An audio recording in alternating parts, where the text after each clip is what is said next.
let me eat my weight in glee. I live inside my own world of make-believe. Kids screaming in their cradles, profanities. Some days I feel skinnier than all the other days. Sometimes I can't tell if my body belongs to me. I love everything. Fire spreading all around my room. My world's so bright, it's hard to breathe, but that's alright. Hush.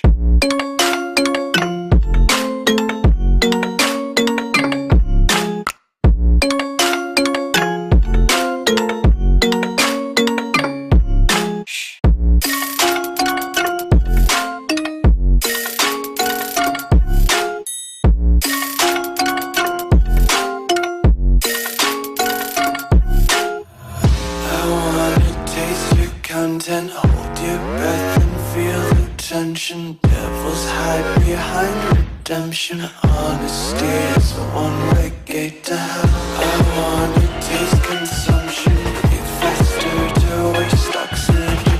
Hear the children sing aloud. It's music till the wick burns out.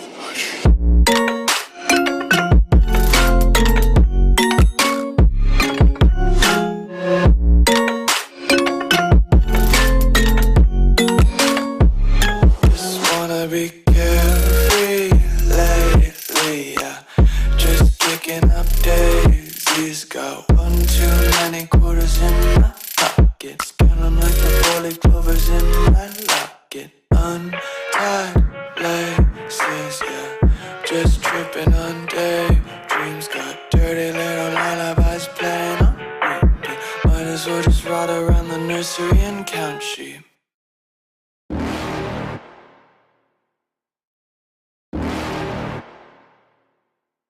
You're never gonna make it, you're not good enough. There's a million other people with the same stuff. You really think you're different? Man, you must be kidding. Think you're gonna hit it, but you just don't get it. It's impossible, it's not probable, you're irresponsible. Too many obstacles, you gotta stop it, yo. You gotta take it slow, you can't be a pro. Don't waste your time no more. Who the fuck are you to tell me what to do? I don't give a damn if you say you disapprove. I'm gonna make my move, I'm gonna make it soon. And I'll do it cause it's what I wanna fucking do. Cause all these opinions and all these positions, they come in millions, they blocking your vision. But no, you can't listen, that shit is all fiction. Cause you hold the power as long as you're dreaming.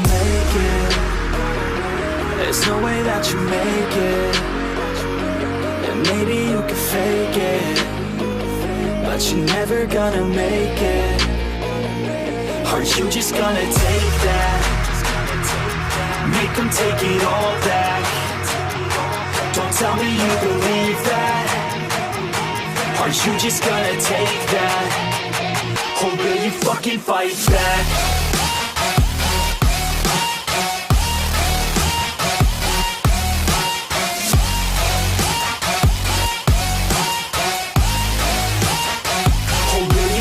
Fight back.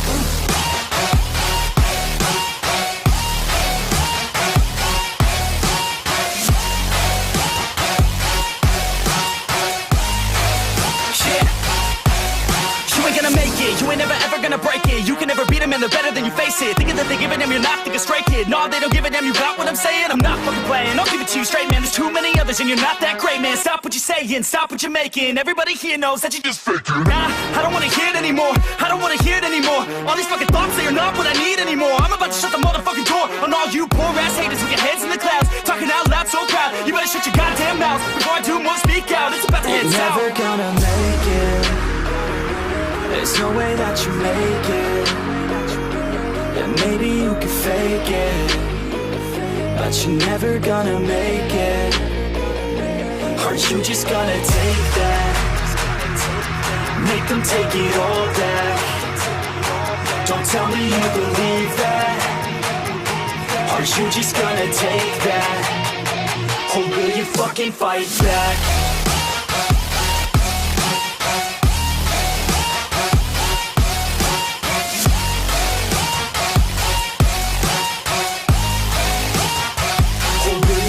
Fight back.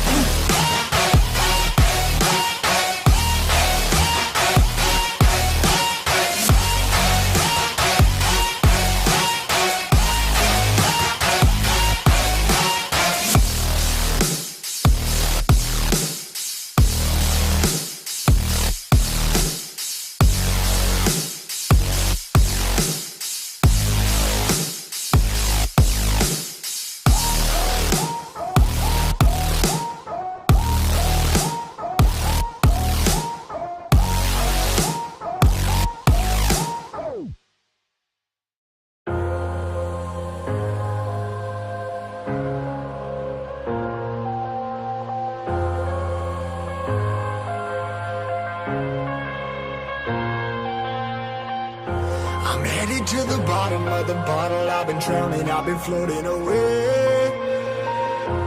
Every other dollar that I got in bed, I probably went and pissed it away. I ain't fucking okay, I ain't liking it, babe. I don't even wanna talk, I'm just smoking my haze. I've been stuck in my ways, I've been stuck in for days. I've been staring at the clock as the radio plays. I'm enslaved. Yeah. Rolling another, I'm stuck in my seat from the whole control of my speech. Yeah, I've been trying to get off this couch for a minute and a whole damn week. No kidding, I'm skinny, I cannot eat. Got a million motherfuckers that depend on me. Yeah, every friend in my family. From a girl, every fan I meet myself. I'm too on till I'm too off. Come down, make new thoughts, like jumping off of that rooftop. Whole life ever when I knew not to make moves based on my mood drops. Like who's lost? Like who's lost? It's yo, steadily killing me, running my brain full of shame. I don't wanna lose it. Full of stage, trying to find my pain. I see the sun coming out of that rain. My day really not tame. I'ma never slow down. I'ma never be hit. Stuck inside this prison, inside this cage, it's taking over.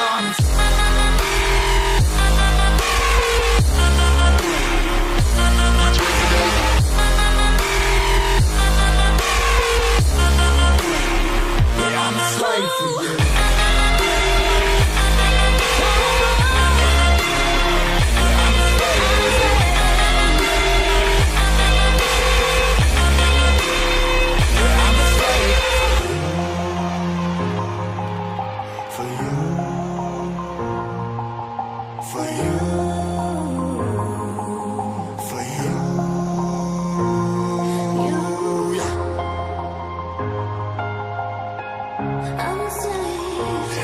Slave for you.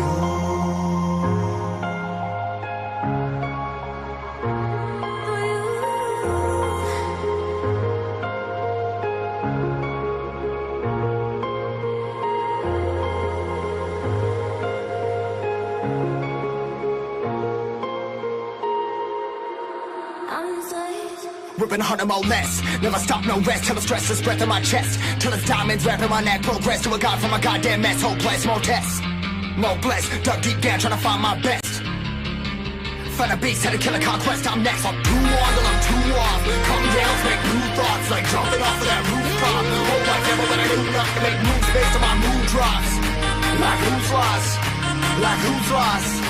It's yo, steadily killing me, running my brain full of shame. I don't wanna lose it. Full of stage, trying to find my pain. I see the sun coming out of that rain. My day really not tame. I'ma never slow down. I'ma never be hit. Stuck inside this prison, inside this cage, it's taking over.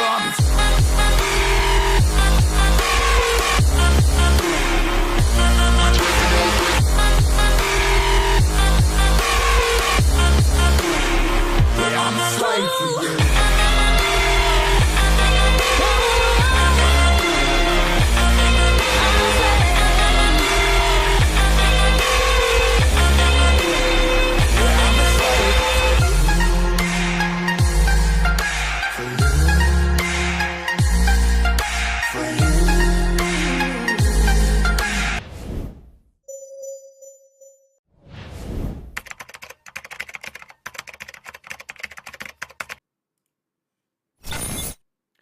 Good morning, everybody, and welcome to, God, we're Friday. We're Friday already. I want to say hello to the Simply Cyber folks that are coming on over from Jerry's stream. Do make sure you do follow my boy Jerry over there on his Simply Cyber channel where he does that daily threat briefing. Super glad to hear that he is indeed doing that. I am in the wrong channel on Discord, which is why I can't hear my mods talking in my ear. There we go. Awesome. That would explain a couple things. Welcome. Good morning, everybody. Welcome to January 21st, 2022. Team of the Hacker. In light of all of the awesome Russian aggression with Russia cyber attacks, I have decided to rock the Putin mug this morning. Putin commands it. But no morning would be complete without, of course, the hype juice in reserve as well. So we're rocking the tea in the Putin mug, doing a little masala chai. Loving it. Good morning. Welcome, everybody, to Friday morning. Team of the Hacker, AMA stream, chill. Just kind of a little thing that we do every Friday morning to kind of kick off the Friday, kick off the weekend. end the week after really long weeks here in the cybersecurity industry. My name is Neil Bridges, and always thank you for joining me this morning. Real conversations with real people, although it's just me this morning, but it'll still be a real conversation filled with hype, probably a lot of truth bombs, probably a lot of cyber secrets. This is our short format, so we'll run through our intro really quickly. We do have moderators in chat. I want to thank our moderators each and every stream for their dedication. Listen, super important note about moderators. Moderators are here to keep chat free of sexist, racist, misogynistic, elitist, and otherwise toxic behavior. We have a zero tolerance for toxicity here on the Cyber and Security channel. Great time to remind you, hit that exclamation point Discord to get into Discord. That way, if you are accidentally put on a timeout or a ban, you can message a mod in Discord to have that rectified. They are not here, however, to stifle chat whatsoever. They're here to make sure that your voices get heard. We are all about making sure that we get as many voices heard as possible here on this stream. With that being said, this is our AMA stream. This is our Ask Me Anything for those who are not familiar with that format. You know, really just sit here and I answer all questions, anything cybersecurity related, anything, you know, ask me anything crypto, NFT related, although I still consider myself a noob in that area. Anything life related, anything health related, as I go on my healthy hackers journey, anything INE related. However, I want to remind you that this is not an official INE channel. And so everything I say is my own opinion or my little nuggets of tidbits of information. You should take it as hearsay and rumor until you hear it from an official INE channel. However, we do ask that you only ask your question once. That's literally the only rule when it comes to asking questions, is that we only ask that you ask your question once.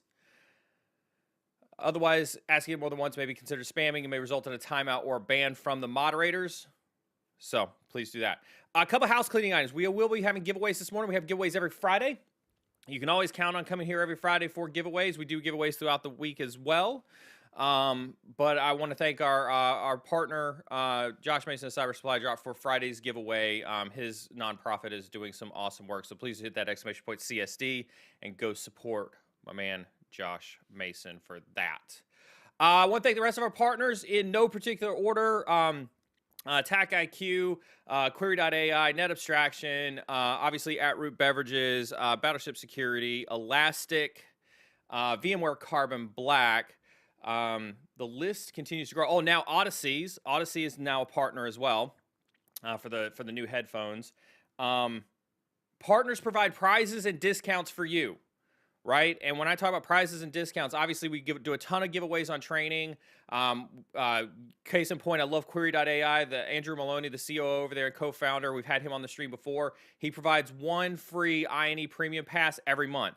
It's January, which means actually we're coming up on the end of January and we haven't given away January's INE premium pass yet. We get some hype in the stream. We'll see if we can't crush some numbers here on the stream. Maybe we'll give away an INE premium pass today. We'll see. We'll see how that goes. So my only ask in return, right, is that partners, they provide that stuff to you. If you're a winner, please go out and mention partners. Tell them that you won and you appreciate their gratitude for supporting the Cyber and Security stream. Otherwise, go, you at them at some point in time and just let them know that you appreciate their support of your career. With that being said, I do see the question queue has filled up quite a lot. I see that Brian Godfrey has decided to take a page out of Fauci's book and drop in the questions. I saw somebody in chat ask earlier, when can you ask a question? You can literally ask a question anytime. Here's what happens. I want to remind everybody of this as we talk about what happens with questions, right? We have a giant queue, a giant question queue, and all the moderators grab the questions as they see them come into chat and drop them into a queue, okay? Then the moderators either decide to push a question to me, or I may reach in there and find a question that I want to push as well, and we try to get to as many of them as possible. And I've kind of shown you all in the past what the queue looks like when we get into these questions. Right now, we're up to 2 pages worth of questions already, and so we try to do our best to either stream as long as we can to get everybody's questions answered, or we try to crush them as much as possible. Please do not get upset if you think that your question isn't getting answered. I promise you, we try to answer every single question. So ask it, drop it in there. We'll try to grab them as much as possible when we try to get through them. That doesn't account for soapboxes. That doesn't account for me BSing. It's how the AMA streams roll. But please do ask your question because your questions are so ridiculously important. If we don't get your question answered, I always have to remind people of this. If we don't get your question answered today, this is why it's important to hit that exclamation point socials, get on my social media. You can DM me. I'll try to answer it there if I don't answer it on stream. You can probably find it in some of the old content. If I don't answer it on stream, make sure you hop into Discord, right? Because we oftentimes, like, Discord is a great place where we continue to extend the conversation even post-stream. And so do make sure you are in our Discord as well for answering those questions. Awesome. I think that's housekeeping items for streams and questions. So I want to thank, I want to thank the memberships this morning. Tom Pike, Gerald, glad to see you as always. Kunran and Adrian. Kunran renews with the party tag. Thank you all for joining. Make sure if you are on the membership tiers, you are executing those privileges, specifically like the sub chat one. I'll give you a great example. Last night I was hanging out in sub chat. I was just decompressing from a long day, and I was hanging out in subscriber chat on Discord, and I forgot who it was. I apologize for not remembering your name, but he popped into Discord, and he said, "Hey, Neil, I got a question for you." And we proceeded to talk about how to choose your path in cybersecurity. It was a nice, long conversation. I oftentimes make myself available in sub chat for those reasons, and so it's a great opportunity for you to continue to chat with me outside of the stream. All right. I want to cover down on a couple. Actually, let's ask. We'll answer a couple questions. Real quick, and then I've got some stuff to talk about next week because I've got some awesome announcements for next week to talk about. Let's see what we got here. Let's see. This is a good one to start off with. I'm sure Jerry covered probably a little bit this morning during his threat brief, right? In your opinion, how dangerous to world stability is the current cyber component of the Ukraine situation? I've obviously been thinking about this a lot, right? I mean, we've seen a couple interesting tidbits of information coming in from what's happening over there in Ukraine. For those who aren't aware, right, there is some allegedly, cybersecurity activity happening from Russia to Ukraine. It's not the first time we've seen it. Estonia, back in 2007, Russia had conducted, cyber attacks against, Estonia, for similar antics, as they were on the borders of Estonia as well. And so, I think it's, while I say it's allegedly Russian activity, I think it's pretty obvious that it's pointing to the fact that it's Russian activity. It's just, it's attribution is hard. What does that mean for the world's stability? I think Kelly said it best on Wednesday's stream, right? I think what we'll see is, if anything, we'll see some attempts to disrupt our ability to, when I say ours, I mean Five Eyes mostly, right? Our ability to influence NATO or influence any particular type of sanctions or influence any type of military action. Do I think that there is cyber activity that is going on right now as it regards to U.S., Russia, Five Eyes Russia, as part of this Ukraine? Absolutely. We haven't heard about it, right? It's happening. If you paid attention to the news yesterday, they talked about discovering that they had made a discovery that the Russians had been inside of several Ukrainian key system components ever since about mid-2021. And that shouldn't come as a shocker, right? I mean, if you've been on this stream, we've talked about it on stream before, right? We run ops, at least when I was there, right? There are ops tailored specifically to gain access to networks and lay dormant, right? So we have two concepts, or we did. I shouldn't say now because I don't know if it's still the case now, but we had two concepts when I was there, right? Short haul communication, long haul communication. When you would pop onto a box, depending on the value of the target, depending on how long you need to be there, depending on what the nature of the operation was, you would drop one of two types of implants, right? One that would effectively call back at a shorter amount of time. When I say shorter amount of time, once a week, right? Once a day, right? Once a month type of thing. Short haul communication. Long haul communication is meant to be like the epitome of low and slow attacks from a nation state perspective, right? Where that beacon probably only calls back like once a quarter, right? To let you know that it's there, to figure out if it's going to receive any instructions, to figure out if you're going to make a connect to it, to do whatever it is you need to do. And that's like when we talk about low and slow, that's the type of low and slow that we're talking about. So we do it to them, they do it to us. We know it happens in every network, right? And so there are today Russian, Chinese, probably Indian, North Korean, right? State actors that have access to our systems, to Ukraine systems, to Australia's systems, to New Zealand systems. It doesn't matter. It's out there. It happens, right? There's nothing. I'm truly coming to the belief that it is impossible to prevent that from happening. When you think about military tactics, right, there's a reason we talk about mutually assured destruction, and we talk about having spy satellites, and we talk about being able to monitor our adversaries' movements so that we can then counter our movements to monitor their movements, right? When we talk about, you see it in the movies, right? Oh, Russia's fueling their bombers. Cool, let's fuel our bombers, right? It gives us an indicator that we can respond appropriately and in a measured response to the adversary. In cyber, that doesn't exist. Right? In cyber, that doesn't exist. We know that there are bad guys in critical systems networks right now.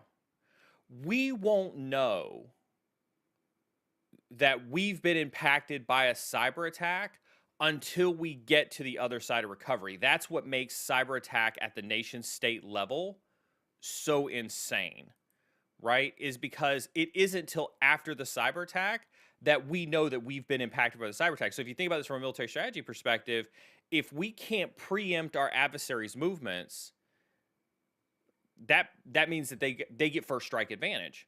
And I think that that's what scares everybody, or that I know of, when we think about what's currently happening with the current state of Russia and Ukraine, and what's going to happen with with any potential cyber attacks or anything like that goes on, is this idea that it's probably going to happen. We honestly just don't know when it's going to happen, how big it's going to be, or anything else from that. So that's kind of my take on it. I know it was kind of a long-winded answer, and I thought I saw somebody had a follow-up for that one. I saw that one. Yeah, Jess did. There's one from Jess.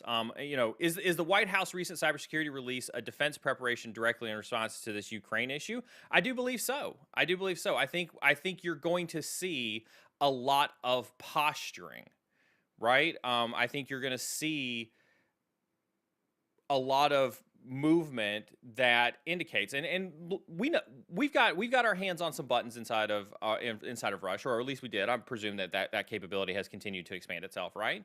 And so, we don't know what they're going to do. They don't know what we're going to do. And I think it's probably more equivalent to that mutually assured destruction thing that we talk about than anything else when we talk about cybersecurity, right? It's scary, right? I can remember, and anybody who's past intersects with mine, right, in the military, or anybody who's currently a 1B4, especially sitting on offensive operations, or Marforce Cyber, or any of the U.S. Cyber Command forces that are listening in chat, right? We know the cards that we hold in the adversary's network, but we don't know the cards that the adversary holds in our network. And nobody wants to be the first to pull a very, very blatant trigger that says, I conducted a cyber attack against the United States, or I conducted a cyber attack against Russia, because we know that retaliation will occur and we can't preempt that damage, right? I go back to when you think strategically as a military leader, right? If I launch a nuke, as soon as that nuke lifts off the ground, I know that somebody's going to launch a nuke back at me, right? If I put planes in the air, I know somebody else is going to launch planes to counter-intercept, right? If Russia hits the key on the keyboard today to take down a U.S. power plant, we won't know it until the power plant goes down. And we won't even know it's Russia until after the power plant goes down. And I think that is what scares people about cyber war, in my mind. And I think that's why you see a ton of posturing. I think that's why you see things happening the way that they do. So great question, great follow-up. I happy to continue down this line. It's a very interesting. It's not a new thing. We've been down this before, but it continues to highlight some of the gaps that we do have. Just so I saw this one, I mentioned a couple other countries. Are they on what scale of security? Where do you put where do you put India on that? I mean, I think India's got like in terms of the private sector, I think India's got a lot of great technology. They're really coming up. They've invested a lot in a lot of their tech centers. They've got some centers of excellence in Mumbai.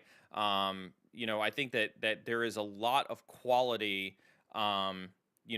Smart people that are putting efforts into cybersecurity in India. on the nation state side, we saw India do a lot of stuff. I mean, India's political interest, at least when I was there, very much aligned to, to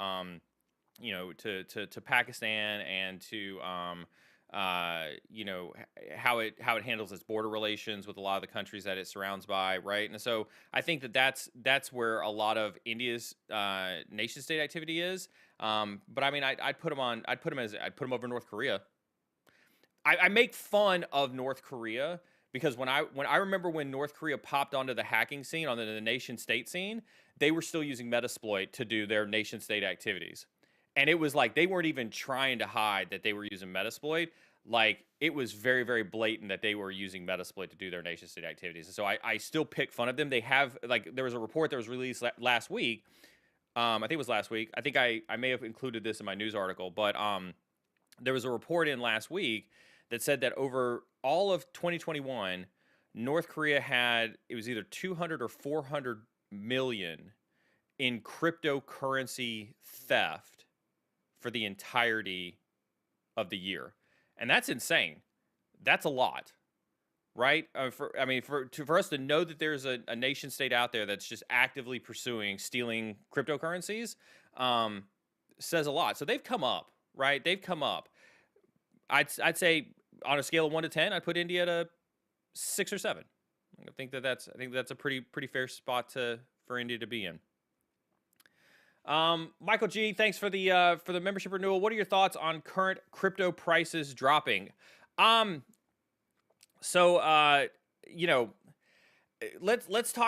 have some disclaimers for crypto really quick, right? I saw a couple crypto questions come through the queue as well, right? You will never come on here and you will never ever hear me shill crypto at all, period. So that's I'm not here to shill crypto. I am a pragmatic investor, right? In all things, right?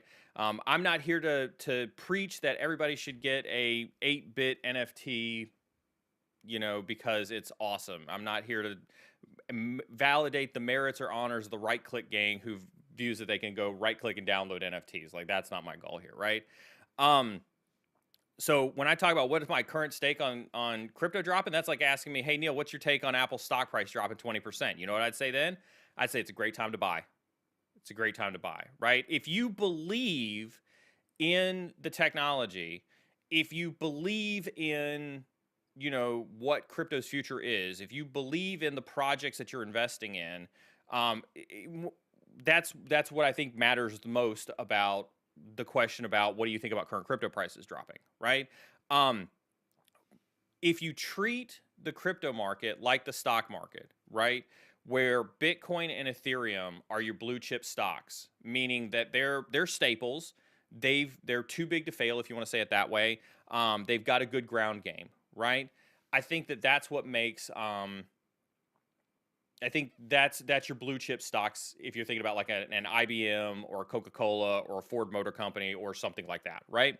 If you're looking at all of these other coins, and I won't make the distinction between altcoins and shit coins or anything else like that, I am a firm believer in do your own research, just like you would do with a stock, right? You shouldn't buy Apple simply because Jim Cramer goes on CNBC and says go buy Apple, right? If you're doing that, then that's the same thing as like, hey Neil, should I buy Dogecoin? I mean, sure, give me your money instead, and I'll invest it. Right? You might as well just give up to those investment scams, right? That we see all the time, right? You should do your own research. Does it have a project? Can you get behind it? Right? Is it doing some cool technology? Do they have good partners? Do they have a roadmap? Right? The same thing you would do with a stock, you should do with crypto. And so, what do I think about the current prices of crypto dropping? It's a great time to buy. And then following up with that one, it looks like Brian comes through, says, with all the research you've been doing on NFT, blockchain, et cetera, any plans to invest in cryptocurrency? Just like I would never disclose the entirety of my crypto or my investment portfolio, I'm not going to disclose the entirety of my crypto portfolio. I do treat crypto like an investment. I do hedge it for the long term. I'm not into pump and dumps. I'm not into meme coins. I can tell you that I'm invested in projects that, through my research, what I've been able to research on my own through just normal research methods, I've probably got a split of actually I might be able to tell you. Yep, so I got it up over here. I got 51% in blue chip stocks, and then the rest are in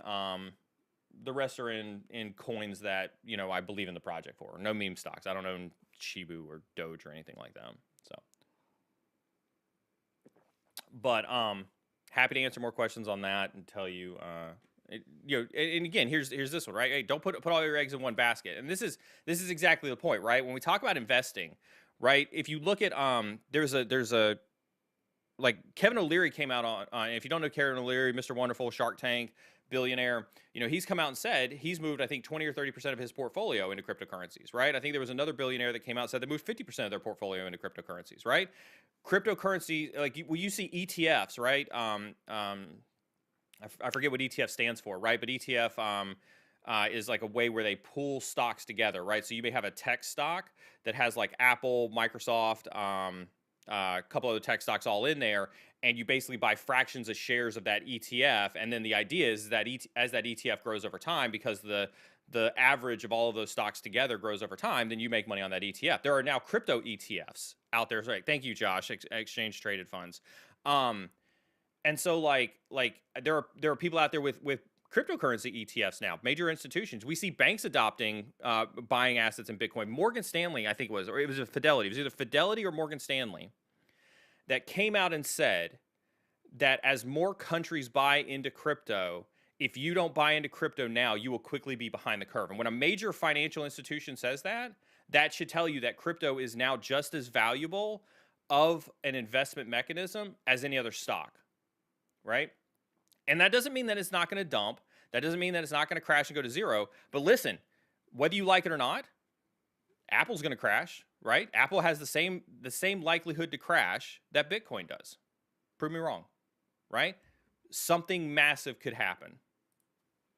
So I do view it as an investment strategy. Here we go. Got this one. Currently holds SEC Plus and GCIH. What should I look forward to next for certs? Listen, now that we've announced cloud skills, right? Now that INE has announced cloud skills, now that INE has we've announced the certification now for the ICCA, right? For the Certified Cloud Administrator. I'll say it again for those in the back. If you are not adding cloud to your cybersecurity portfolio, you are behind the curve, right?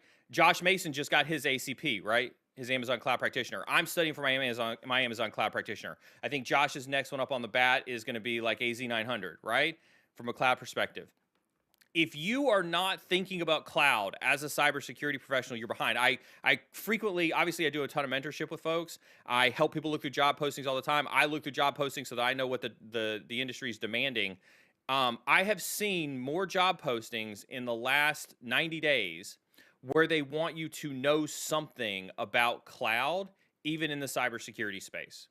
And so I'm here to tell you that when I look at this question explicitly, and you're like, what should I look towards next? You need to be on the INE platform, taking the ICCA. You need to be studying for those Amazon certs. You need to be studying for those Azure certs, right? Because I think that you need to add cloud to your portfolio. Please do it. Please do it. Consider this prophetic to please add cloud to your portfolio. What is an entry-level pathway into GRC? Should I try to get NIST certified ASAP? I think if you want to get the NIST certification, I think that's a fantastic opportunity to add something else to your belt. When I think about an entry pathway into GRC, and what I want to preface this with is I love Jerry. Jerry is way more knowledgeable on GRC than I am. That's why he and I complement each other, right? Is he can't find his way around a keyboard other than to write a policy to save his life. You know, and I can't find my way around a policy to save my life, and that's fine. So I definitely defer to Jerry for a lot of this stuff. But what I've seen a lot of success with a lot of people getting into cybersecurity, pursuing the GRC path, right, is to start an IT audit, right? Start as a GRC analyst. Start as even a risk assessor, right? Doing some of the risk assessment. Go work for a consultant that's doing PCI assessments and become QSA certified, right? I was a QSA for a hot minute. And it tweaked my technical brain all day long, but I could tell you that it looks really, really good on a resume, and people absolutely love to hire folks who are QSAs. But that's also why I say, proceed down the IT audit route too, because IT auditors are those are oftentimes very, very entry level folks. And when you're doing IT audit, you invariably are going to be interacting with the cybersecurity organization, which means that you can absolutely get that pathway over into cybersecurity. But I would defer to Jerry as well, because he has got a lot more experience in that too. Morning, Neil. In your opinion, what is the best entry-level position so that I can, so that later I can become a cyber threat hunter? SOC analyst 1 or incident responder, right? And I can't stress that enough. Is that I almost feel like for those who are in countries where military is mandatory when you hit 18. When you hit 18 and then you do like 2 or 3 years, whatever it is in the military, that's almost how I feel like SOC analyst or IR roles need to be, right? I think everybody should do a stint as a SOC analyst or as an incident responder, whether you're red side, whether you're blue side, doesn't matter what color you want to be in the future, what color you think your career is taking you into. I think everybody should do a stint in incident response, and here's why. Here is why. You see way more of an organization and what an organization does, right? You see the problems that exist on the network. You see where the gaps in security are. You see how hard it is to get businesses and other IT teams and things like that to sign off and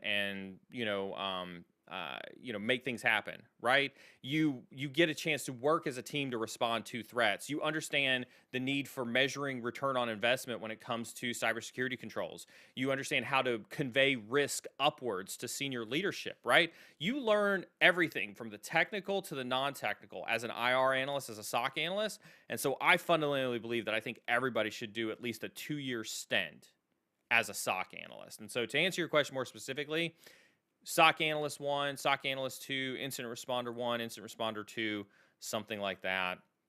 I would definitely pick up on. Nazmel comes through with a question, says, I'm a back-end focused developer. I got a lot of experience in Python, Java, Node, along with Kubernetes, Docker, GCP, AWS, CI/CD. Wow. I do React, Angular also. Got 8 years experience as a dev. How can I be in cybersecurity? You have a ton of experience that I would love to see on an AppSec, on a security architecture team, right? When we talk about getting into cybersecurity, and let's have a real talk moment, right? Because I feel like I have to remind people about this conversation on cybersecurity, right? Remember, cybersecurity is more than just a technical job. There is so much more to cybersecurity. There was who is it? I was talking with Maz the other day. Maz was telling me about a conversation that was happening in subchat a couple days ago, where somebody came in and said, "Is a sales job in cybersecurity?" And I answered yes.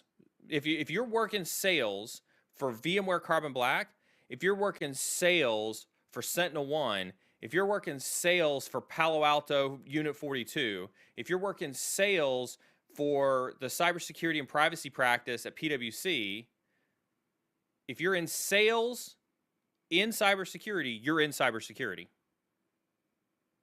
Congratulations.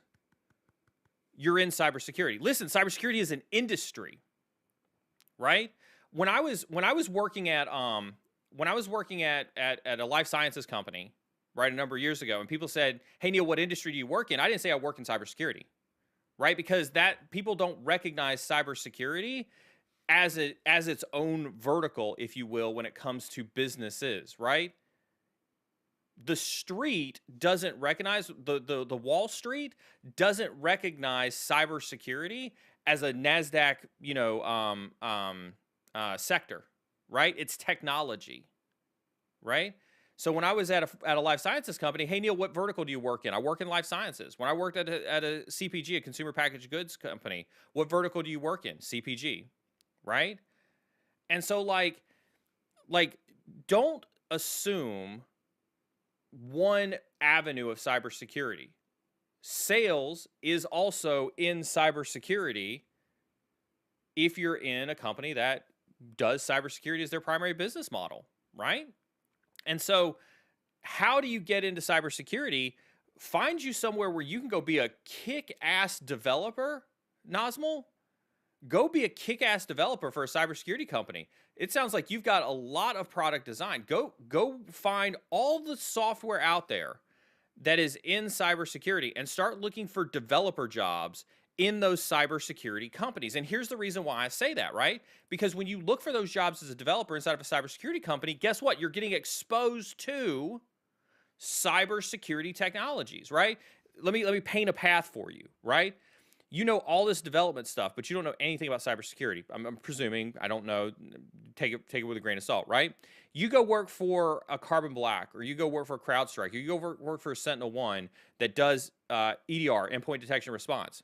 And so you do your software development job, but you understand the ins and outs of how EDR works. Do you know the amount of knowledge that you have gained over endpoint detection and response that no blue teamer will have out there because you understand the ins and outs of how the EDR works at the programming level? Like, you could be an incredibly valuable resource if you approached, looking for a role that way, right? And so this is a reminder to everybody to make sure that you're thinking about your journey into cybersecurity, about how do you attack the problem of getting into cybersecurity. In this case, what I think you're trying to say is, I got all this programming stuff. What kind of cybersecurity job do I do? There are some, and I would highly encourage you to apply for those, but don't limit your knowledge to just trying to say, well, I want to get into AppSec.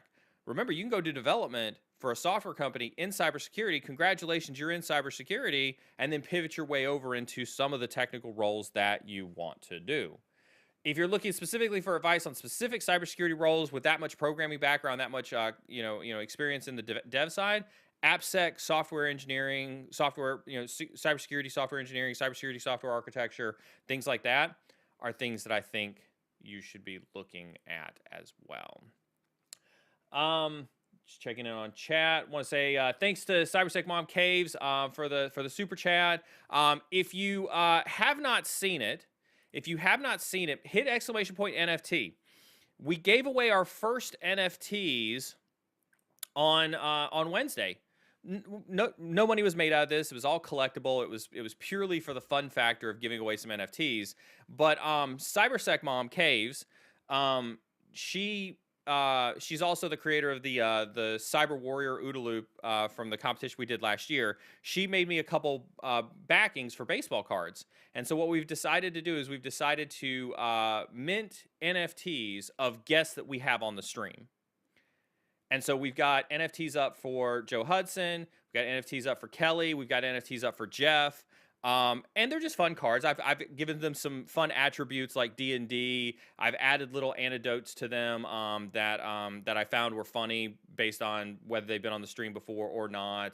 I put an Easter egg in Jeff's NFT. So if anybody got Jeff's NFT from Wednesday, there's some unlockable content on Jeff's NFT that I put in there. That's a personal message from me to everybody out there who got Jeff's NFT. The plan is that we're going to, every time we have a guest, we're going to give 5 away on stream. And it's super easy to do. I hope I don't wrap BeardSec out on this one. I think BeardSec may have done like a quick little exclamation point in Discord so that you can, figure out how to get a wallet in there. But if you just want a fun little collectible, again, there's no money attached to it. It's just a collectible thing that we're trying to do for the community to bring some involvement and some awareness to NFTs. Feel free to go down that path and get you a crypto wallet. We may get. I've got some of Joe Hudson's. If depending on the hype level, we may give some of Joe Hudson's away. Joe Hudson's NFTs away today because I didn't give those away on stream. So I've got 5 Joe Hudson NFTs. Actually, I'll run that poll now. I will run that poll really quick. Maybe we'll give away the Joe Hudson NFT. See if everybody wants a Joe Hudson NFT. Working with some of our guests, I'll tell you this right now. When I talk about the unlockable content on an NFT, really quick, Joe, we didn't get this in for Joe's, but Joe and I talked about this after the fact. And so when Joe comes on the stream next time, we're going to put this into his next season's NFT. But I'm starting to look at it for future guests as well, where inside the unlockable content of the NFT, we're going to put some information about how you can redeem that NFT for, say, a mentoring session with that guest, or a coaching session, or a one-on-one session, or job advice, or whatever that guest has that is unique to them. We're going to put some of that unlockable content inside of that NFT as kind of like an added bonus for having the collectible. So that is stuff that we are looking to do in addition to some of the fun stuff that we are doing with that. Speaking at NFTs, and I'll get to this question. Last thing on NFTs, Twitter. If you saw my tweet this morning, Twitter has announced that you absolutely now can add an NFT to your profile. It now shows up as a hex instead of a circle. So for those out there who are trying to chase the blue check mark, now you got something else to chase. You can chase that NFT. Now you can be the only one to actually legitimately showcase that you actually own an NFT and you can make it your profile picture. I think that that's very cool. It is only if you subscribe to Twitter Blue, but I think that that's because it's in their beta period right now, so they're testing it out. That's why it's in Twitter Blue, because it's listed under the advanced or future features part of Twitter Blue. Hey, I don't see why they would lock that forever behind Twitter Blue. It behooves them to make that more mainstream. So I'm probably going to do it. I didn't pull the trigger yet, but I'm probably going to do it. I think it's cool.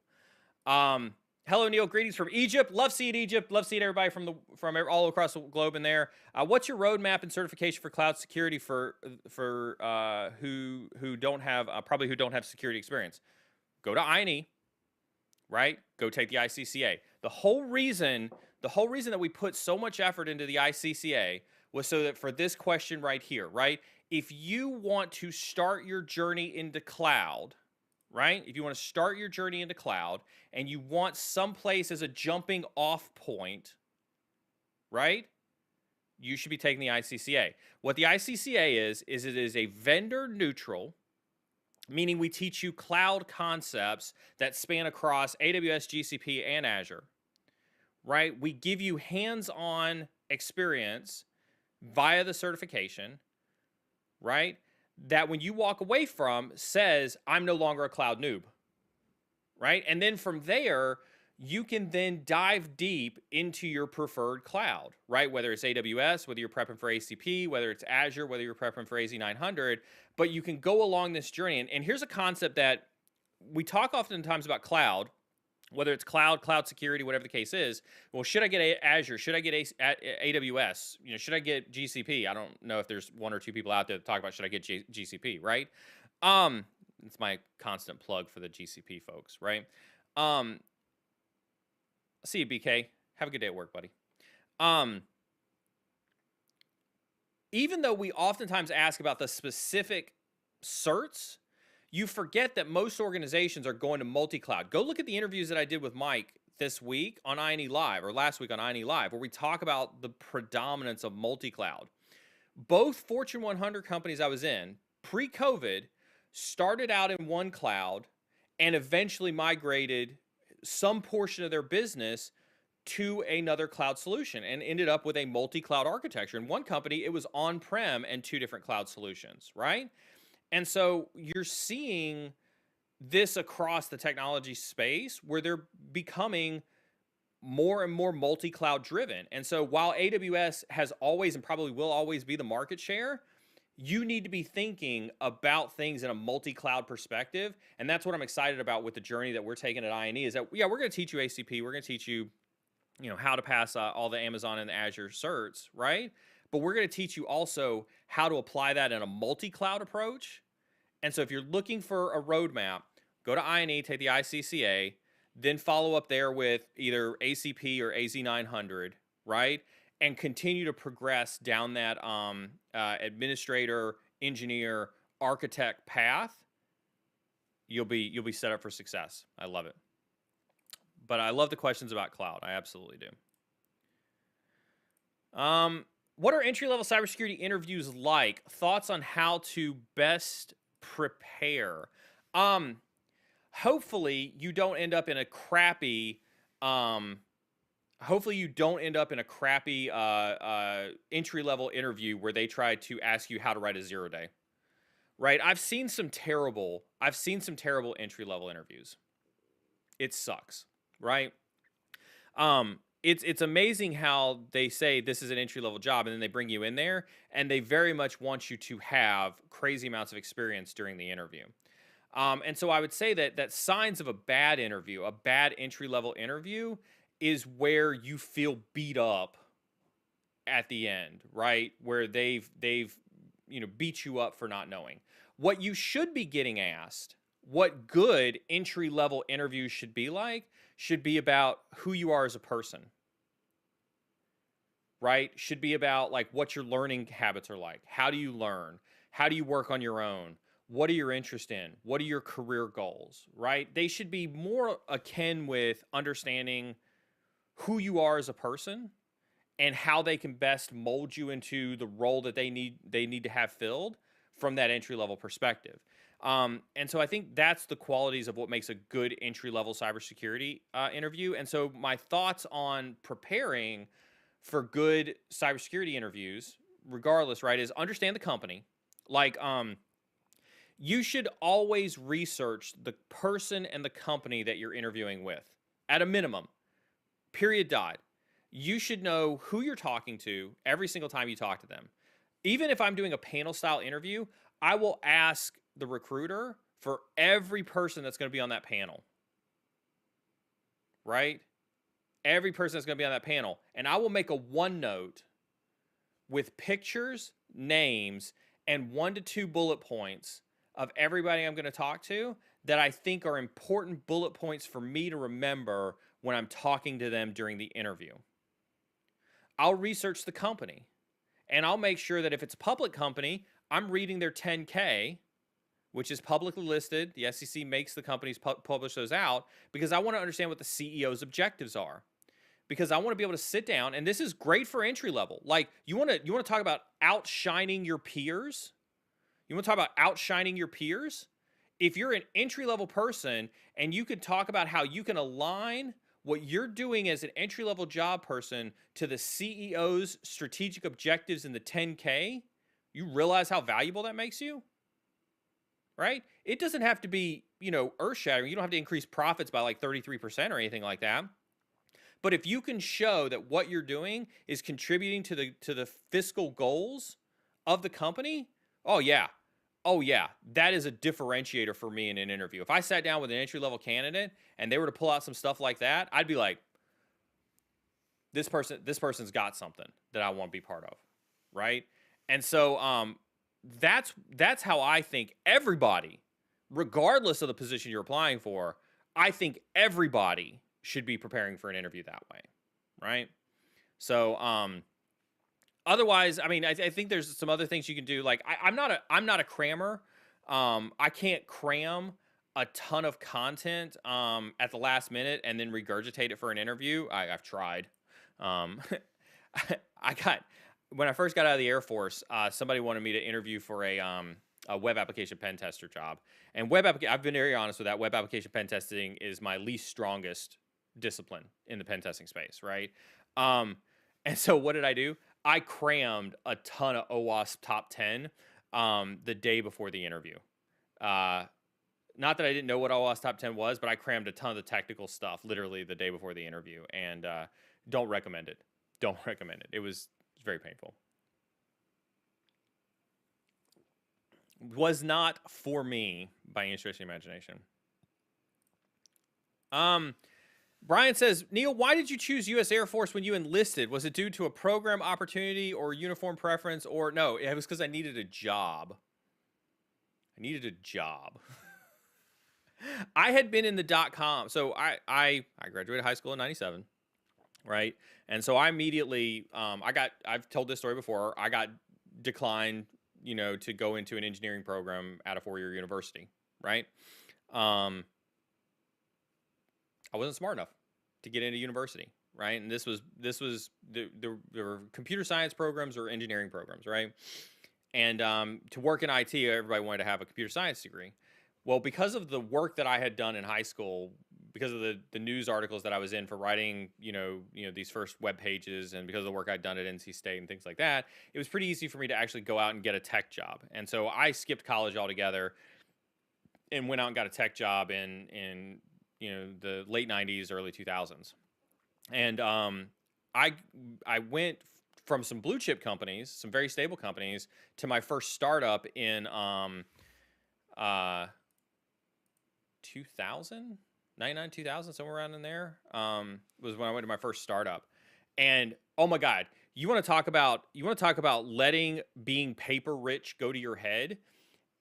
At that time, the amount of stock options that they had given me to go work for this first startup, and they were telling me about valuations, and they were telling me about this company going public and that company going public, and they were just like throwing stock at me left and right. I was like, hell yeah, I'm a paper bajillionaire, right? I was like strutting my stuff around. I was like, nothing bad could ever happen here.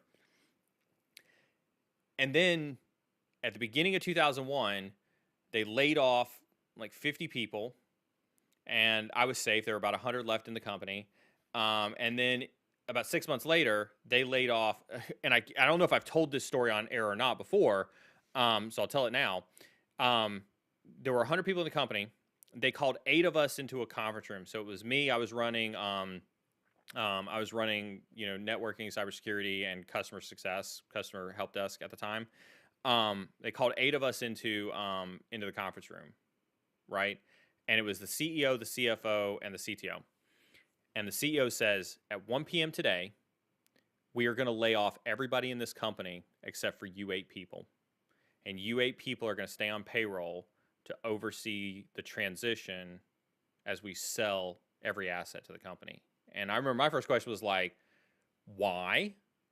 I was 21 at the time when this happened. So I was 21 when this happened. And I was like, why? And he said, because our largest VC investor has decided that they wanted to pull out of this space, and that means that they needed to get their money back from the investment that they got, which means that the company had to pay that, and the company obviously didn't have cash on hand to pay that, and so they had to basically close the doors and sell everything to try to get that money back over to that VC investor, because it was that they had the majority share. They needed that money. And then 9/11 happened, and then I couldn't find a job for 6 months. My CTO friends couldn't find jobs for 6 months. It was pretty painful for a while. And then I ended up working, a lot of really crappy jobs for a while. And I got really, really tired of getting, laid off or not being able to get into tech jobs, because I've got people with master's degrees and 15 years of experience that had all been laid off because the bubble had burst, competing with me who had nothing, right, the entire time. I was pretty desperate in need of a job. So I joined the U.S. Air Force. I didn't find patriotism in joining the U.S. Air Force until after I got in. I didn't, even though my grandfather was in the military, he flew fighters for World War II. He was actually shot down behind enemy lines in Nazi Germany. He was in a concentration camp for a number of years. Even though it ran in our family, I had not appreciated patriotism until I was in the U.S. Air Force. So little tidbits and nuggets from Neil. Looking at the time, I do want to get the giveaways started on this one. So let me go check the bag of goodies. Josh Mason, if you can message me in Discord how many of these that we're giving away today. Let's see here. We are going to set up for, let's edit this one. Oh, that's right. I forgot. This is going to be a huge one. Okay, listen. So real quick, for today's giveaway, it's the week of fives. It's the week of fives. This is going to be critically important. Make sure you're in Discord right now.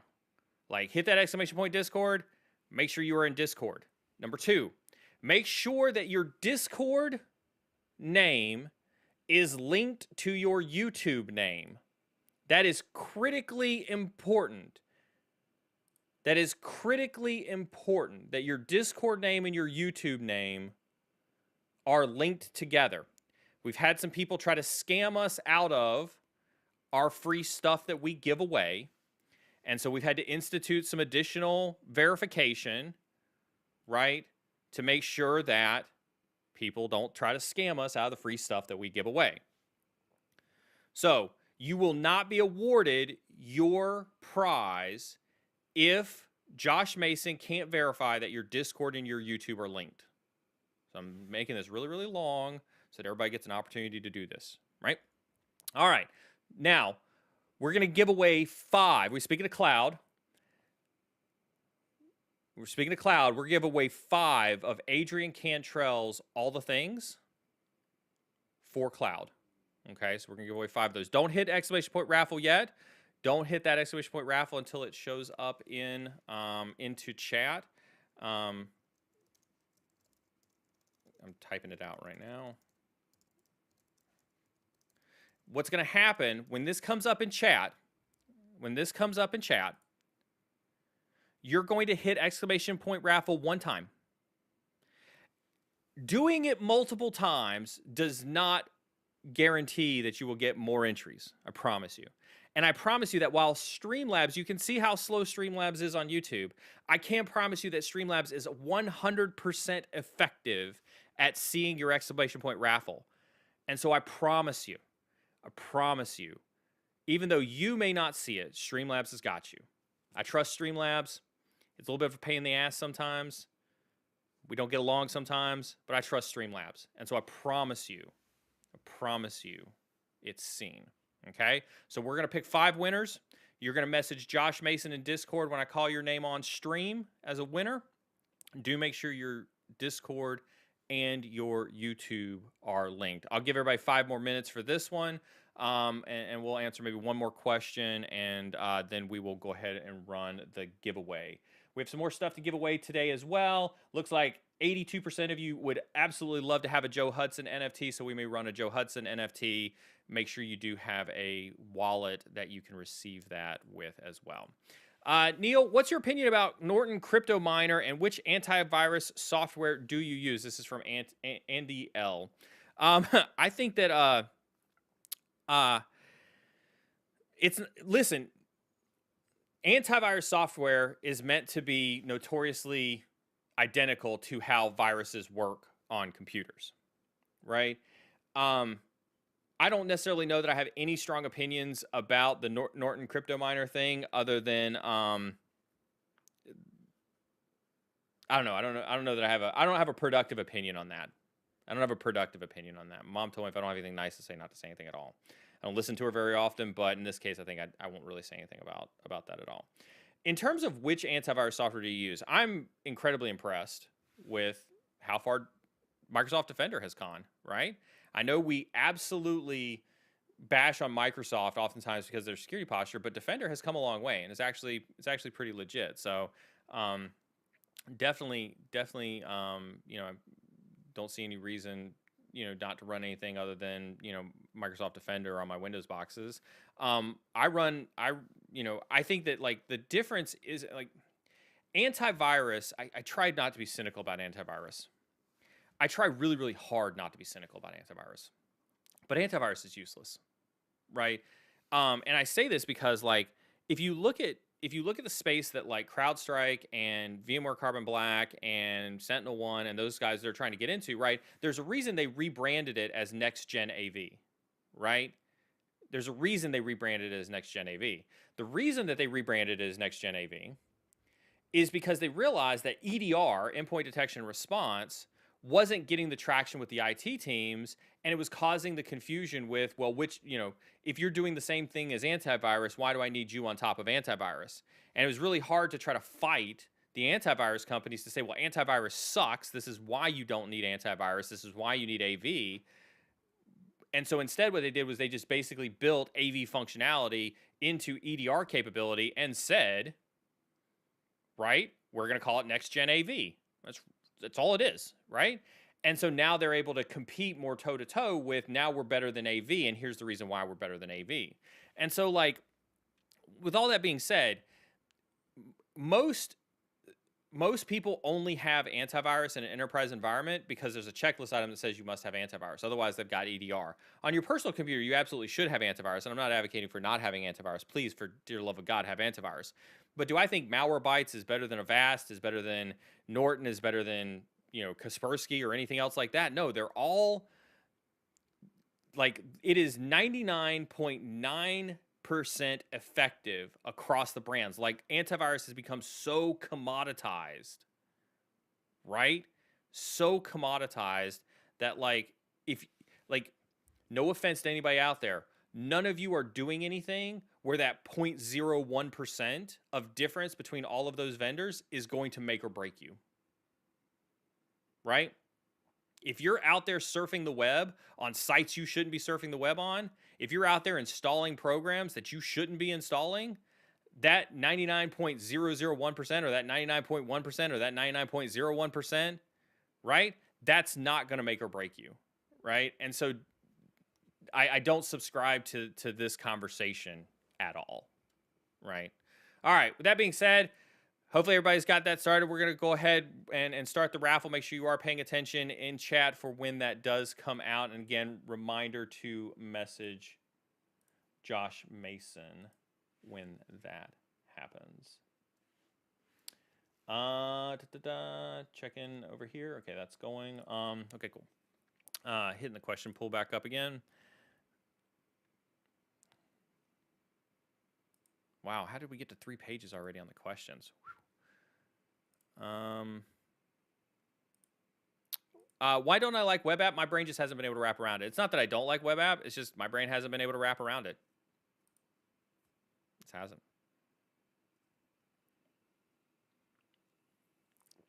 This is a good question. I love this one right here, right? Blazing Up says, to succeed in cybersecurity, do you need to be plus 70% focused only on that topic in life? Like, can you be 30% focused on video games, something unrelated to cyber? Listen, the nihilist of our industry will have you believe that you must eat, sleep, and breathe cybersecurity. The reason I say that is because I used to be one of those nihilists, right? I won't mention his name on stream, but there was a guy that I was mentoring 6 years ago, right, who wanted to be a pen tester. And I very much sat down with him and I said, unless you are willing to eat, sleep, and breathe cybersecurity, you'll never be a pen tester. I wish I could go back to that younger version of myself and punch myself in the throat for saying that to him. It was a wrong thing to say, right? You absolutely, again, all the nihilists are going to scream right now at this, right? But you can absolutely be in cybersecurity and work a 9 to 5. And it is completely okay to do that, right? It took me a while to learn that for myself, right? That was a hard one for me to learn. Okay. This industry changes frequently, right? You could devote 24/7 of your waking time and never be caught up to date on this industry. And by doing so, you are no closer to achieving your dreams than you were if you didn't. Let me say that again. You could literally destroy your mental and emotional health trying to keep up with everything in this industry. And you would be no closer to achieving your goals than if you didn't. And the industry may not let you think that. The industry may not want you to believe that. But it is the truth. And this is coming from somebody who has lived that life. Right? That is somebody who has lived that. No, you must eat, sleep, and drink and breathe and live this Kool-Aid to be in this industry. And I was wrong.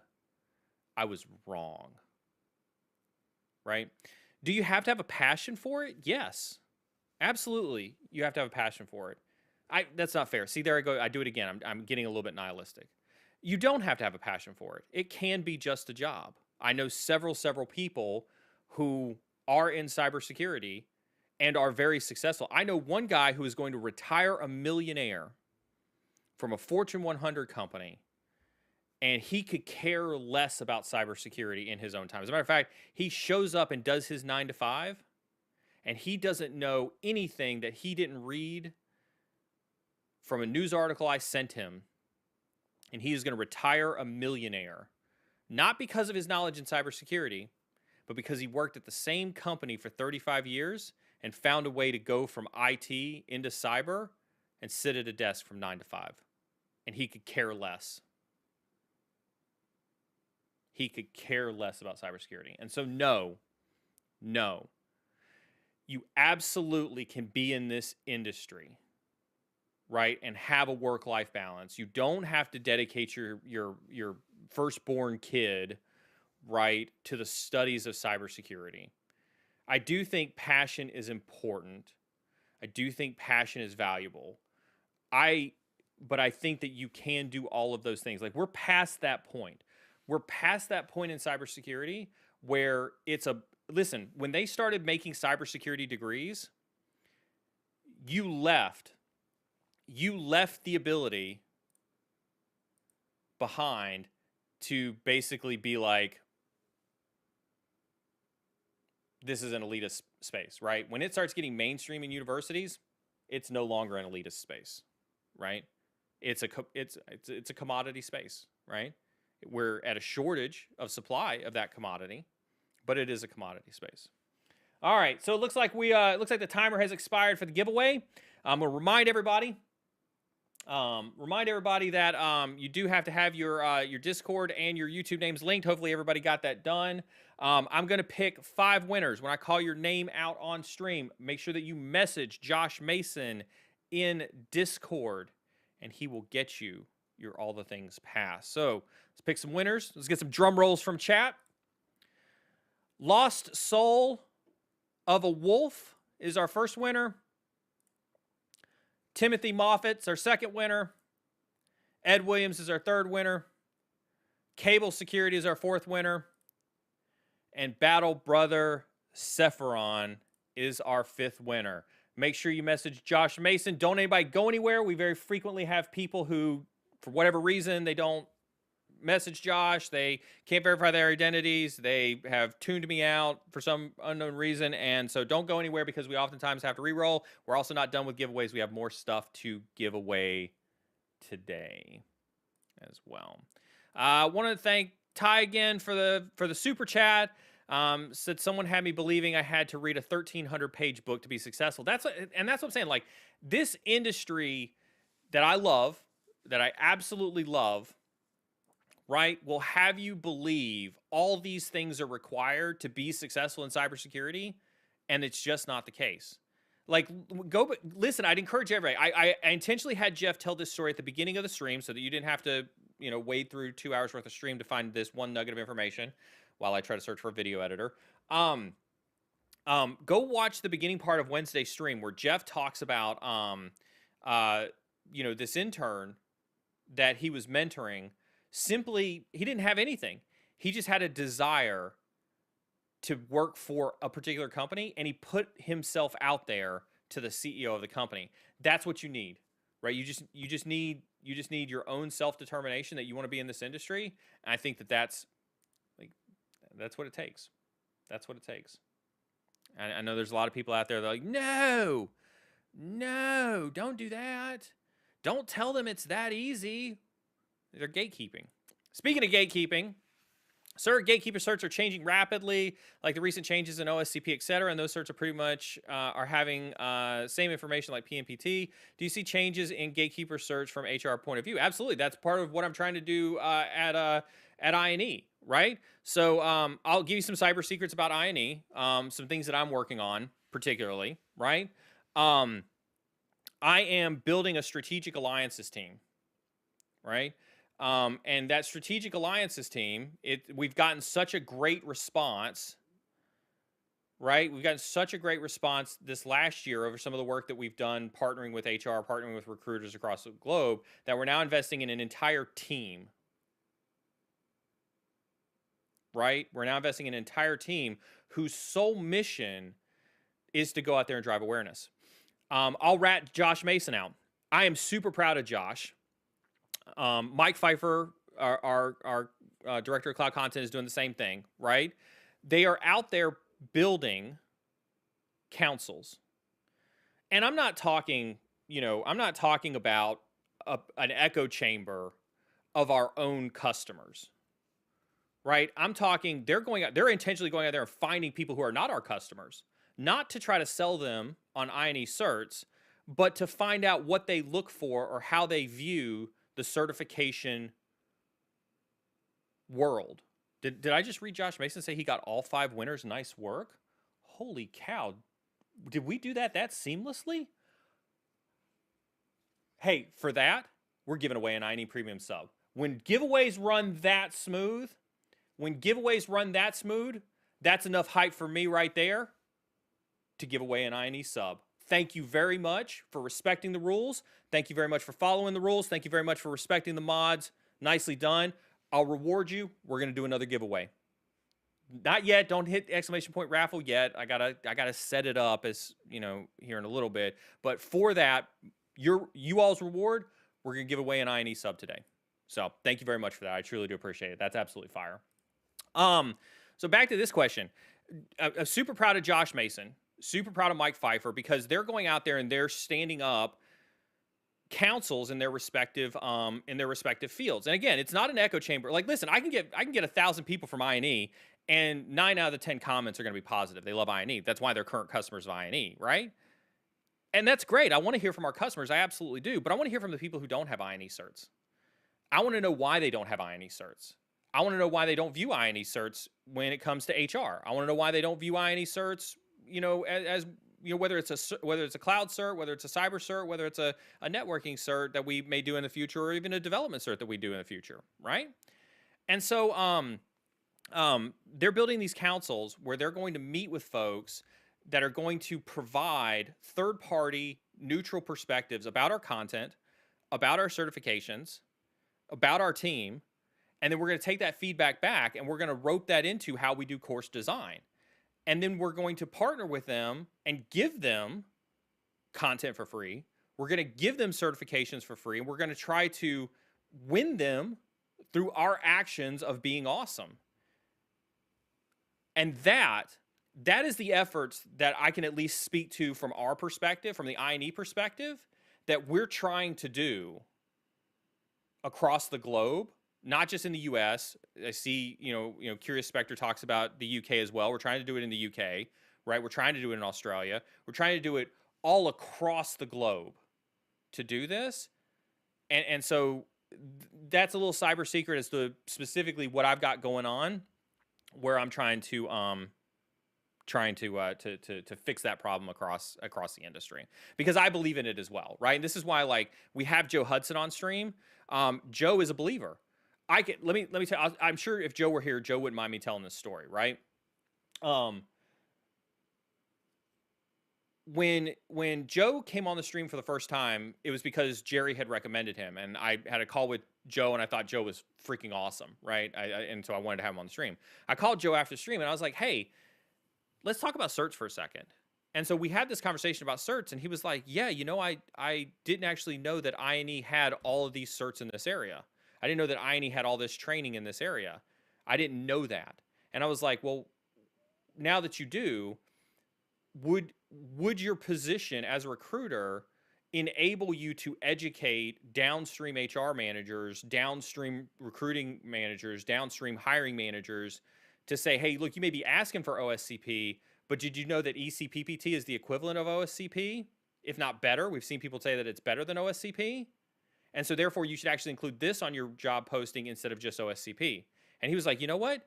Yeah, it actually does. And so we've changed people's minds, and we've changed the industry already by just simply having conversations with folks and educating them and making them aware of that. So just saying, we're doing what we can on the I&E side. I know that there's a lot of other folks that are out there doing stuff, on their side as well. And I think that's the goal that we all have in terms of that gatekeeping, is to try to educate the world and hopefully try to stop some of that gatekeeping from happening. But appreciate the question. Thanks so very much for the question. Ben Lyons says, how do you like to explain defense in depth? I like the castle moat, analogy when it comes to defense in depth. Listen, we oftentimes get very, very hung up on MITRE when we talk about defensive strategy. I want to encourage everybody to go look at Lockheed Martin's kill chain, right? Lockheed Martin's kill chain is really, really good for explaining defense in depth. I think it is a better visualization, a more simplistic visualization than MITRE. And I don't have a beef against MITRE. I think MITRE is awesome. But I think from a visualization perspective, I would use kill chain to visualize defense in depth over MITRE. I think it's more simplistic, more realistic. All right. I'm going to set up the second giveaway just right now. We're going to give away the Joe Hudson NFT, because it looks like 77% of you would love to have the Joe Hudson NFT.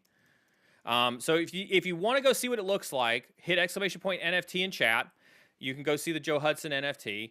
5 NFTs of Joe Hudson. I don't have my desktop monitor set up. I got to run an HDMI cable to the video capture card that's on the to-do list for this weekend.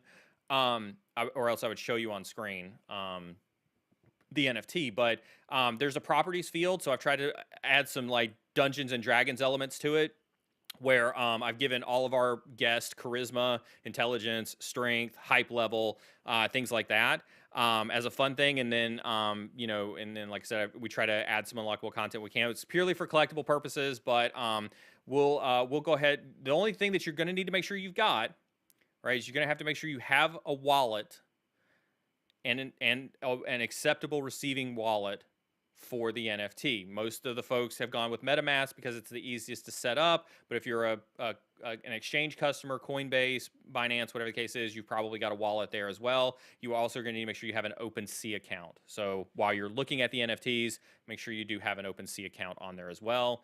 And then, of course, as a reminder, if you like the baseball card, you can make it your profile picture on Twitter now. Now that Twitter is supporting NFTs, so we'll go ahead and run that giveaway. You're going to message Josh Mason. The 5 winners are going to message Josh Mason with their Ethereum addresses, and we will get the NFTs sent out to your NFT address, or to your wallet address.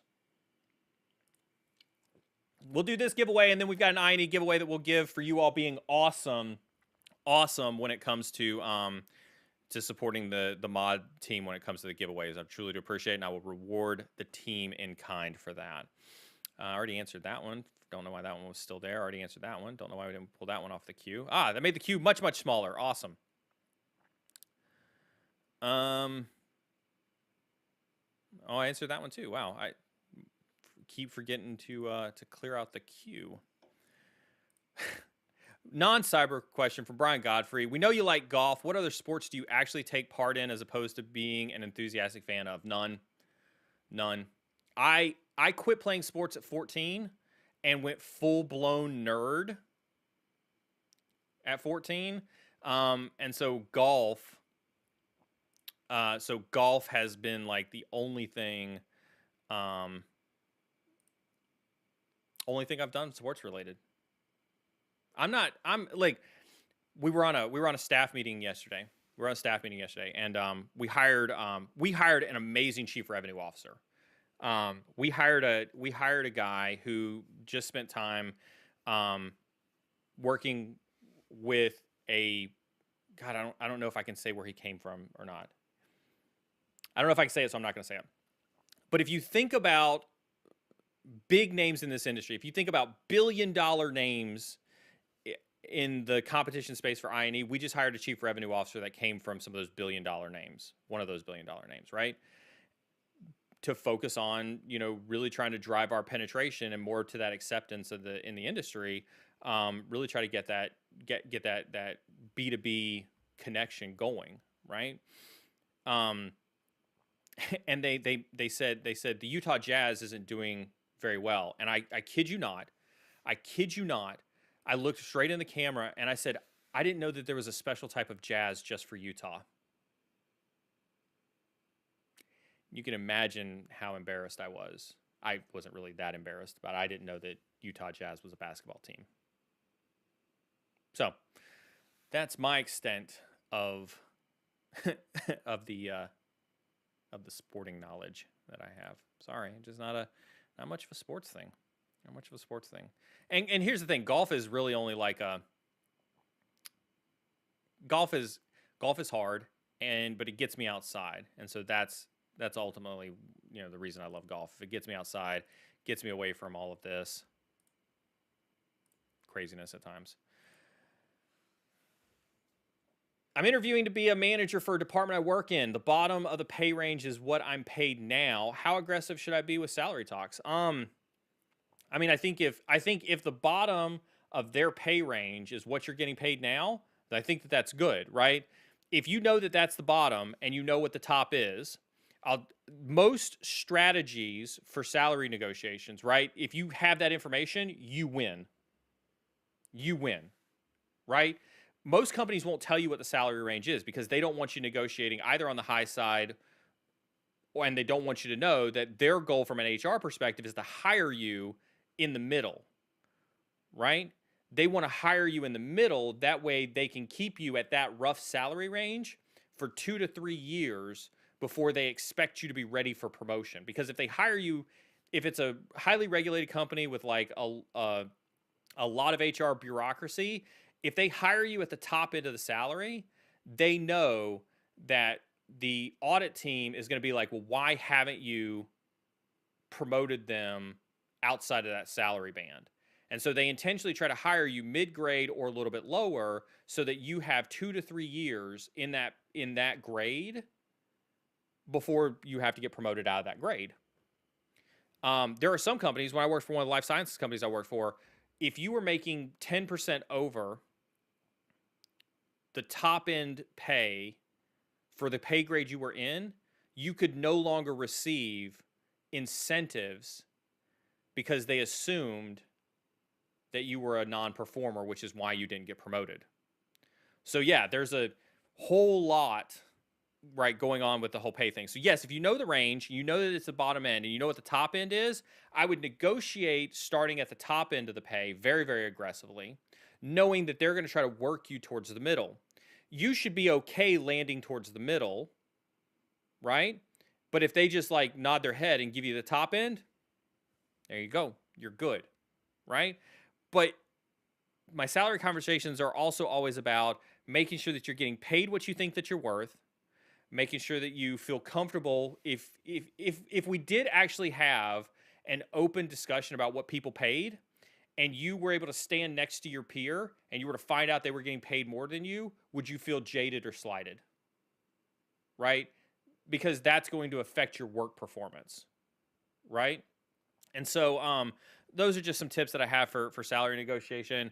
Looks like the raffle has closed for the NFTs. I'm going to pick 5 winners for the Joe Hudson NFT. Cody, Michael G, Stuart Halstead, Igor Simoniak, sorry if I butchered that last name, and Kaizen Sky. Make sure you message Josh Mason with your wallet address, and we will get your NFTs. That one I'll have to do that one because I'm the only one who controls the transfers off the wallet addresses for cyber and security, so you'll have to wait for me to transfer those. Those will not be instantaneous. Speaking of NFT, Brian Godfrey says, how do we get the Disco Josh NFT? So, the Disco Josh NFT is minted on Ethereum, on the Ethereum chain instead of the Polygon chain. So there's only one copy of the Disco Josh NFT. I haven't listed it for sale. I haven't decided if I'm going to make a derivative of it over on Polychain. Feel free, if you're interested in it, to bid on it. I think OpenSea allows you to bid on the Disco Josh NFT if you want. I will tell you right now, I have, and again, I'm not putting them up for sale because that's not the motives of cyber insecurity, and it's not the motives of me doing the NFTs.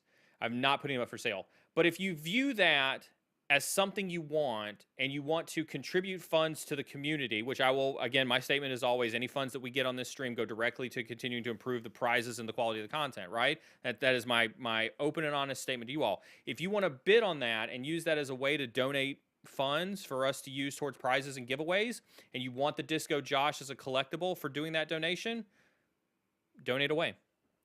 Donate away. Same with any of those others that are on there. The ones that are one of one, they're minted on Ethereum, which is why there's only one copy of them, versus like the baseball cards where we've minted. We're minting 20. I've minted 20 of the baseball cards. We give the entire moderator team gets one for their, for their support of the stream and their continued awesomeness. We give 5 away on stream, and then I keep a handful in reserve for random giveaways here and there. This is a good conversation right here. This is a good conversation. Let's talk about this for a second, right? What is the point of a decentralized blockchain if almost every integration it uses a centralized API? While blockchain, everybody loves to talk about blockchain from a decentralization perspective, you have to recognize that for it to be accepted by the general populace, there will have to be some level of centralization. And the easiest example of that is exchanges, right? You will never get, if anybody remembers, if anybody is an old school Bitcoiner, just because I haven't talked about Bitcoin before doesn't mean that I didn't understand the technology for the last, however 13 years it's been around. You had to get a computer, get a special software, download the entire ledger, and then you had to find a way to get your fiat money through some shady ass mechanism to get your money over into the blockchain to get you your first rounds of Bitcoin, right? It was not super easy to get Bitcoin back in the day. It was not user friendly at all, right? And so if something is not user friendly, it's not going to have adoption. Period. That is product management 101. If you couldn't log into the I&E system unless I made you jump through 15 hoops to do it, you wouldn't use I&E for your training. Period. Something has to be user-friendly, whether it's technology, a user interface, whether it's my iPhone, right? It's got to be user-friendly. And so exchanges were created because there was a need to make something user-friendly for it to be user adopted, right? And so the point of decentralization, I think the definition of decentralization is going to change. This is Neil being prophetic. Take it for what it is, right?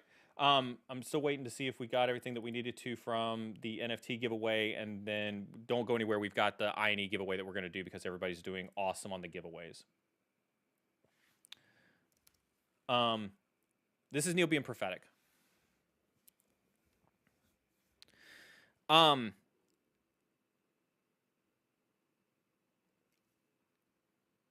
point of decentralization, the definition of decentralization, I think, is going to change. There's a website out there. I promise you it's not a troll website. And again, I would show it on stream if I had my systems set up. I promise you I'll have it set up for Monday stream because we're going to do some tech demos on Monday stream. We're going to go through some labs and whatnot on Monday stream. If you didn't see that, make sure you do tune into that. We are going to be doing some lab stuff on Monday stream. But if you go to mirror.xyz, I'll put it in chat here so that you can see it. My r.xyz. Right? This is a fantastic concept. What happens is you can now control your digital media production, right? So I want to write a blog. Typically, you'd have to go to Medium, or you'd have to stand up your own DigitalOcean or AWS instance, stand up your own WordPress site, all the things that go along with it. Most creators want to monetize, right? Most creators want to monetize. the typical model for monetization is create content, wait for monetization, create more content, right? It's that, right? I make something, I put it on YouTube. I have to wait for YouTube to show my stuff to somebody else, and then YouTube gets to decide if it gets monetized, how it gets monetized, and what that monetization model looks like. Tracking on that? We're on the same page with that, right? In this new Web 3.0 world, right, the idea of monetization is, and take that mirror.xyz that I showed you all. If I want to write a book, actually, I'll tell you some cyber secrets. Maybe for people who don't like, so let's go back to the book conversation, right? I've mentioned that I had a passion for writing a book all through 21. I mentioned that I acknowledged that it was a vanity project, but it was something I really wanted to do, right? Then I got the contract from the publisher. And the contract for the publisher said that it was going to take me, based on their calculation, about 188 days, so 6 months to write the book. And I started to look at how many hours I would have to dedicate each day to make sure that I wrote a book. And I kid you not, it was going to cost me my own time at a rate of $5.13 an hour to write a book. That I had to pay upfront to write the book. That was my hourly rate based on what they were going to pay me for my advance. $5.13 an hour. I looked at that and I was like, that is below minimum wage. That is ridiculously low, right? And so for me to invest into a vanity project at $5.13 an hour, that's where my passion, my motivation for doing a book, I was out the door. I was, nope, I'm good. If I'm going to put my content out there, I'm gonna put it towards a better monetization model, right? I'm gonna put it towards a model that reaches more people, right? And so that lost my passion for the book, said bye to the publisher, was out, I was done, right? This site that I just linked you all, right? Mirror.xyz.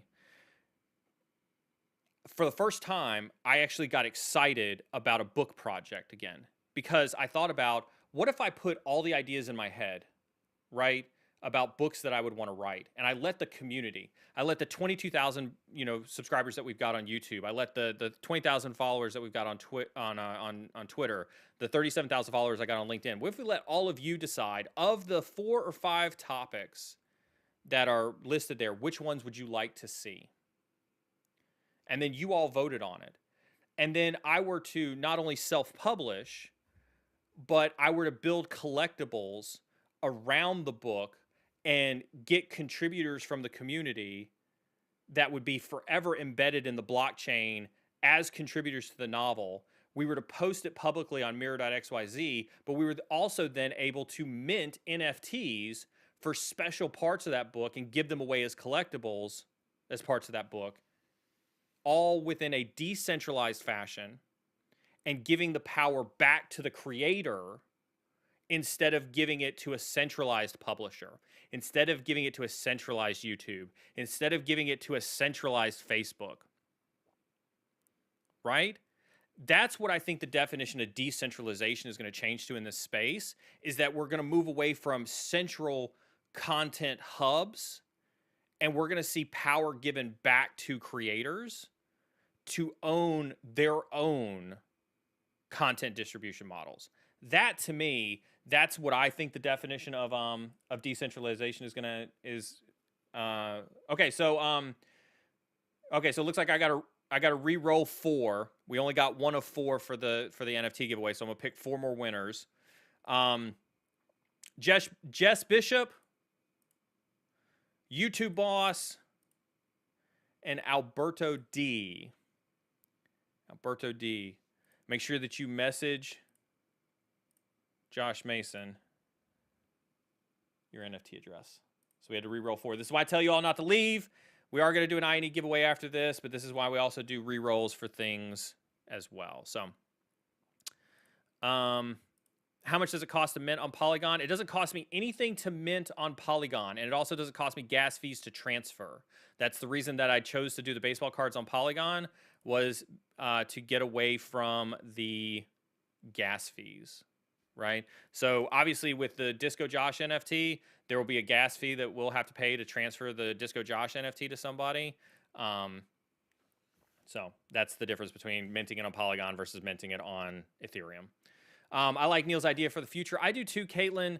I get very, very excited about content production.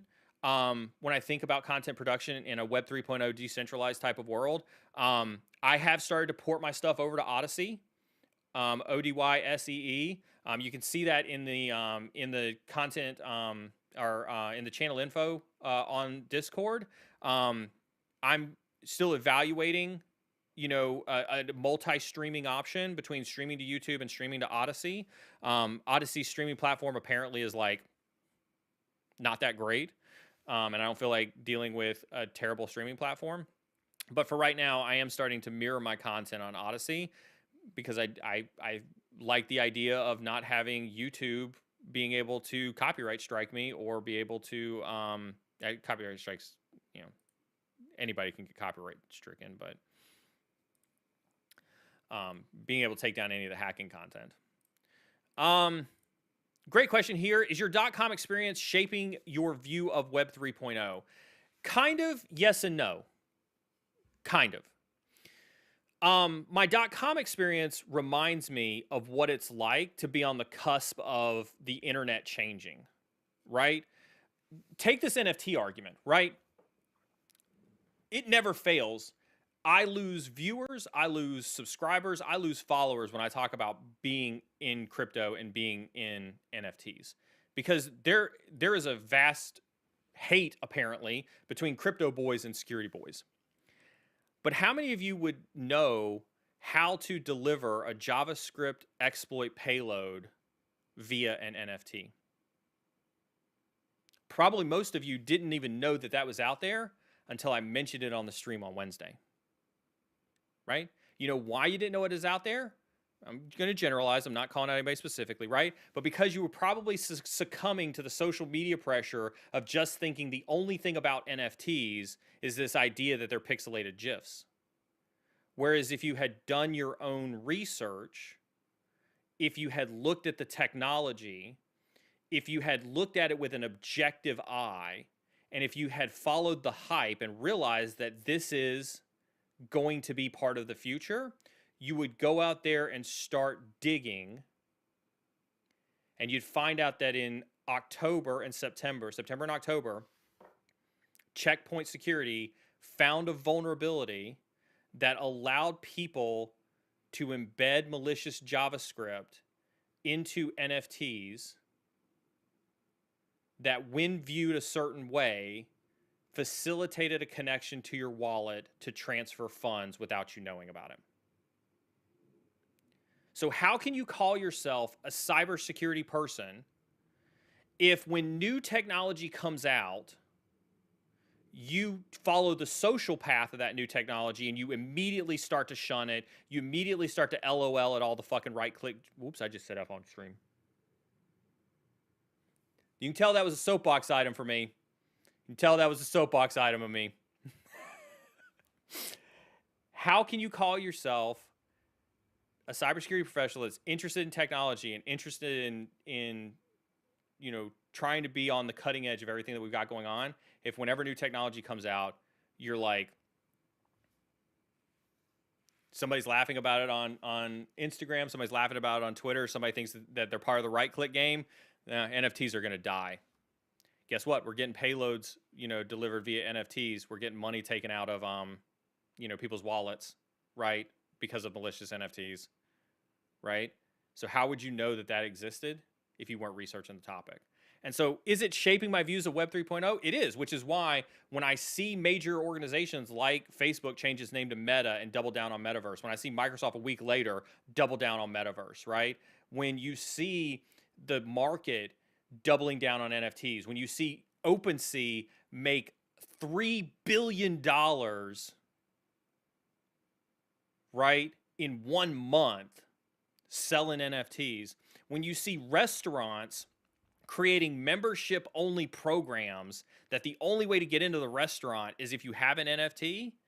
If you think that NFTs are right-click game funny, you're paying attention to the social aspect. You're not paying attention to the business aspect. And that's why you're not successful. Looks like I got to re-roll one, picking another winner for the NFT. Wolf, if you're still around, message Josh Mason for your NFT. On the flip side of that, when we talk about the .com experience in terms of, let's talk about the negative side of the .com experience, right? My negative side of the .com experience was getting laid off because stuff was changing so fast. I would still entertain a job at a crypto company, right? When INE decides that they're done with me, you know, when INE fires me, or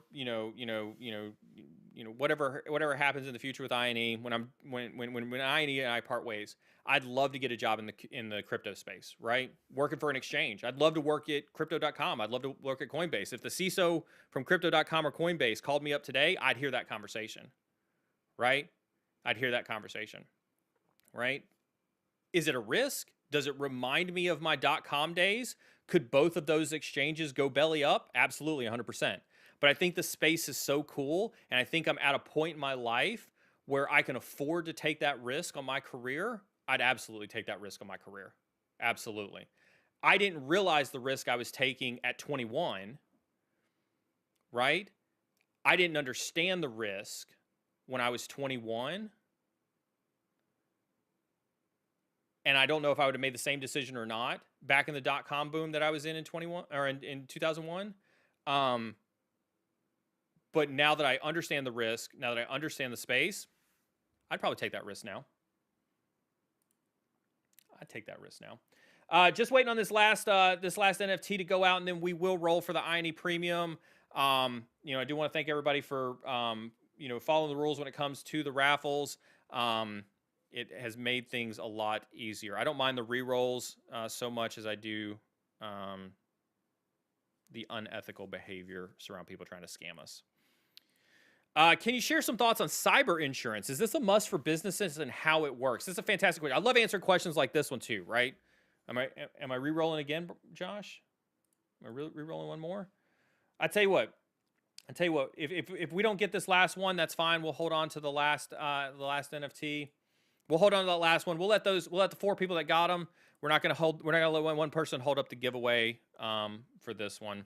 I'm gonna change this out on Streamlabs really quick. We're gonna do INE Premium subscription.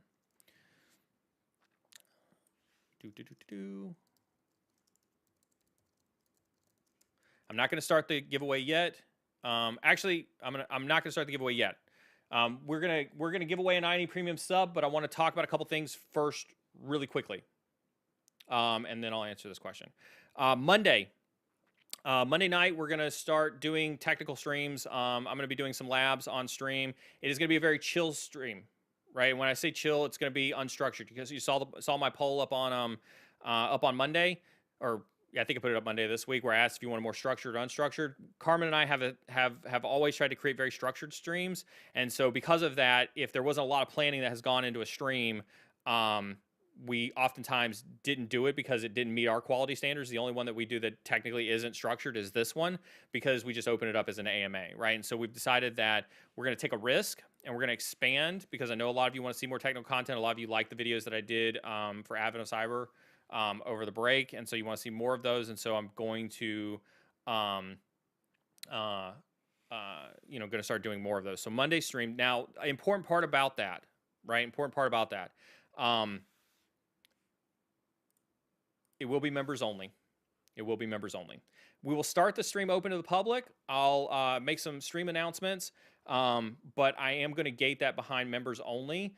And that is something I want to give back to folks who have been loyal contributors to the community. it may not sound like much, but you know, we get a lot of folks who zoom in and zoom out of the chat and ask very random questions and sometimes distract from the primary focus of some of the streams. And so we're going to give something back to the folks who are here every time.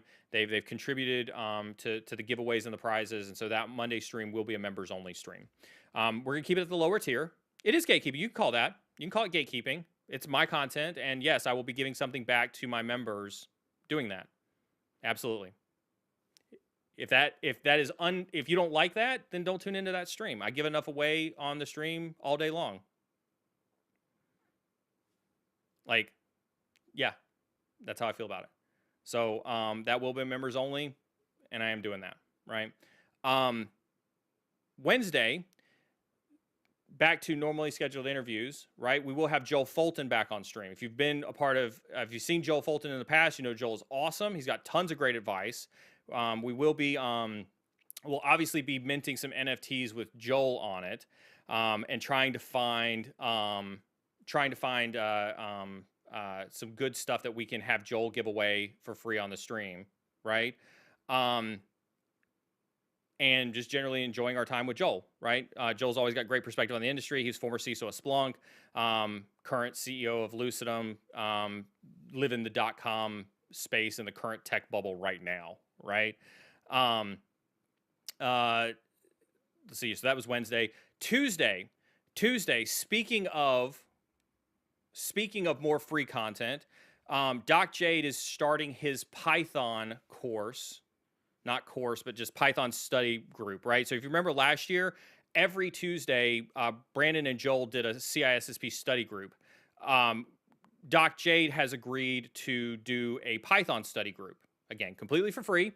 Come in and tune in with Doc Jade. I think he said he was going to do 8 p.m. Eastern Standard Time. You should start to see those thumbnails and placeholders go up over the weekend so that you can tune into a study group for Python. He's got an entire 12 to 14 week course planned on Python, completely and totally for free. Don't forget to check Brandon. I see Brandon in chat. Glad to see Brandon as always. Brandon is back streaming with us on Wednesday. Totally glad to have Brandon back streaming on Wednesday. Make sure you are tuning into Daily Cyber on Wednesday. We are going to do our resume reviews, again, completely for free, right, on Monday the 31st. Okay? So I apologize if you don't like the fact that I'm giving something back to our dedicated members on Monday's members only stream, if you consider that gatekeeping. But when you look at that schedule and you see how much free stuff we give away anyway, I am going to take the time to give something back to my members and give them some exclusive content. So, yeah. All right. I think that's it. So we are going to give away an iPremium sub. This one's on me. This isn't the query.ai one. So that means that we got another opportunity to give away another INE premium sub at some point in time later this month. But, this one's on me, from me to you. I appreciate you guys and girls keeping the giveaways on the up and up. When that comes through on Streamlabs, you can go ahead and join in for that one. Somebody said, can I ask a question about INE pen test course? Absolutely. Drop that question in there. We'll try to answer it. I want to answer this one from Adrian regarding cyber insurance, right? Can you share some thoughts on cyber insurance? And is this a must for businesses on how it works? Cyber insurance is becoming a staple. I've written several articles on cyber insurance. Feel free to go over on my LinkedIn. You can see some of the articles I've written on cyber insurance. I didn't realize how crazy the cyber insurance space was until I got embedded into the cyber insurance model, right? And so I think I think every company will have cyber insurance. I think every company will be pressured in some way, shape, or fashion to have cyber insurance, whether that's pressure coming from the industry, whether it's pressure coming from their investors, whether it's pressure coming from the board of directors, whether it's pressure coming from, who knows, right? Their customers, their suppliers. Everybody is going to have cyber insurance. So I do not think you're ever going to get away from the need as a business to have cyber insurance. With that being said, cyber insurance works weird at different business levels. When I was heavily into the cyber insurance space, they told me that literally 90% of their claims come from small to medium businesses, right? because a small to medium business can't afford to pay a $10,000 bounty, a $100,000 bounty, a $50,000 bounty, right? A $1 million bounty, right? For whatever reason is, right? And so they oftentimes a lot of payouts go to the small and medium businesses, but they charge most of their premiums to the Fortune X companies because they're not going to use cyber insurance as often. I'll give you an example. I was working for a Fortune 100 company. Our cyber insurance premium, and this is going to floor a lot of you, our cyber insurance premium, what we paid every year, right, was $300 million for cyber insurance, right? And it covered us for that amount. It was almost 1 for 1, right? We had to have 17 underwriters underwrite our insurance policy because no one company could underwrite the entire policy. And so when you have that type of insurance premium, to activate insurance, to pay a $10,000, $100,000, even a $1 million business email compromise doesn't make any sense. And so I see a lot of companies having cyber insurance, and I wrote about this. This has nothing to do with the fact of whether I was at Mondelez at the time when this happened, but I wrote about this, and so you can go see it from a written perspective. It's for the instances like that where there's a massive cyber attack that takes out an entire manufacturing line that stops you from shipping product for 30 days, right? Where you need cyber insurance to cover product losses as a result of cyber insurance or cyber attacks, right? And so that's the primary benefit, and I use benefit very, very loosely when it comes to cyber insurance. I think that's kind of where I stand when it comes to cyber insurances, right? I think it can be beneficial. I think everybody's going to be forced to have it at some point in time. So that is what I think of that. Good. We still got a minute and a half on the INE premium sub that we are giving away right now. That is undergoing if you want an INE premium sub. Rami, I love seeing your tweets on Twitter, buddy. What kind of labs? Haven't decided yet. Probably a little mix of blue team, probably a little mix of red team, potentially some cloud labs. Haven't decided yet. I'll probably go through the catalog on Sunday night, pick out the ones that I think are fun, and, we'll roll from there. What are your top 3 EDRs from Quentin? VMware Carbon Black is number 1 on my list, hands down, right? And I don't say that because they're a partner. You can go back and look and see that I, back before Bit9 was a part of the Carbon Black family, I found one of the first bypasses for application whitelisting on Bit9. I loved how their community responded to the responsible disclosure that happened over that.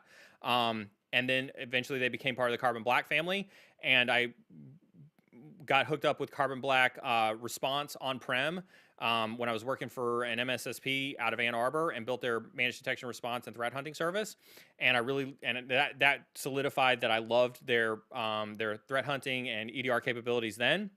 I implemented it at the first Fortune 100 company that I had to build a security operations center for, and then I tried to oust CrowdStrike for them at one of the second Fortune 100 companies that I worked for. So VMware Carbon Black is hands down, like, the reason that I'm so excited to have them as a partner is because I believe in their product so much. I believe in their founding principles come from the same principles that we had in the military, in the Air Force when it came to offensive cyber. And so VMware Carbon Black is number 1. SentinelOne is a close second. SentinelOne is a close second. I've had a chance to spend a lot of time with SentinelOne. Their technology is impressive. Their technology is impressive. I had a chance to sit down with Patrick Morley, who was the former CEO of Carbon Black at RSA a couple years back, and I've known Patrick since before Carbon Black, or since before VMware bought them. And I said to him explicitly, I was like, "You need to watch out for SentinelOne. They're coming for you." Right? And so I still think that today, and I still think SentinelOne is a contender in the space. I think after that, it pains my tongue to say it, but CrowdStrike is goodish. Like, hold on, I gotta take a sip. I gotta take a sip of this one. Oh, yeah, see, that was bitter going down. Whew. That was bitter going down on that one. I sat down with the CEO of CrowdStrike one time. And I say one time because that's all I could really stand. And asked him when we were going to see support. We were trying to get EDR onto manufacturing devices. And I think I've told this story before about how I was part of a Fortune 100 company that had a manufacturing line that the line itself produces $10 million a day worth of product for this company. So it's a huge, huge revenue generator for this manufacturing line. The first 3 computers on that manufacturing line that literally, if those computers go down, breaks the entire line, were run on Windows NT. And this wasn't 10 years ago. This wasn't 15 years ago. This wasn't 20 years ago. This was, we're in 2022. This was 6 years ago. 6 years ago, still run Windows NT. And that's not the only one. That's not the only company that I've seen that does that. That's not the only company that's out there doing that. Universities are terribly notorious for still having antiquated technology, et cetera, et cetera, et cetera.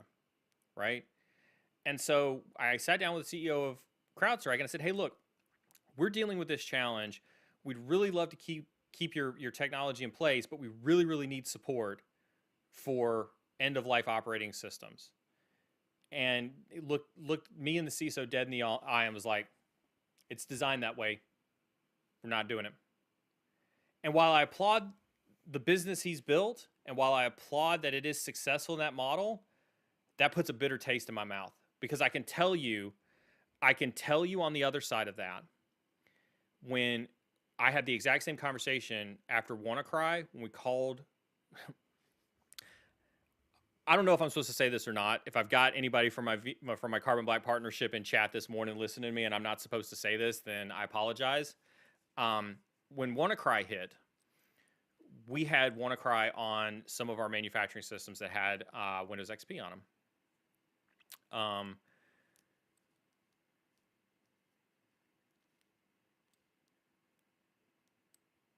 We called up Carbon Black. We said, I know you don't have anything for Windows XP, but we are hurting really, really bad. We need some help. They said, if you will do us a solid legally and sign this, form that says you won't sue us if it breaks your stuff, we will help you, give you some custom code of formerly Bit9, the application whitelisting stuff. They now call it CB Protect, so that you can put it on these systems so they can stop from getting infected. They bent over backwards to help us, and all they wanted to do was make sure they didn't get sued. But they bent over backwards to help us. If they're doing that for us, I know they're doing that for other people. And so that's why my heart will always be with VMware Carbon Black, is because, that is a company that cares about security. So that's why I say it. All right. That being said, we're going to pick the winner of the INE Premium Sub giveaway. Before I pick this winner, I want to thank everybody. Reminder, don't go anywhere because we may have to re-roll. You've seen that before. I want to thank everybody for tuning in this morning. I want to thank our partners. They provide prizes and discounts every single stream, or at least we attempt to try to give something away every single stream for you all. I want to thank all the other streamers that participate in the Cybersecurity channel, Doc Jade, Brandon Krieger, Jack Reedy, right? They all provide free content for everybody who listens. And so with that being said, let's pick the winner of the INE Premium Subs. Premium Sub, just one. Drum roll. Best of luck. May the odds be forever in your favor. Oh my God. He finally won something. He finally won something. Holy cow. That poor guy. California 909. I'm so proud of you. Finally won something. California has been here for well over a year. He was one of my interns when we did the internship program. He has never won anything. The poor guy has never won anything. So finally glad to see that he finally won. His time is up. He finally won something. Hopefully he's still listening. Hopefully he didn't crash out and go to bed. We'll see if he crashed out and went to bed. We'll answer a couple questions while we try to find out whether he went to bed or not.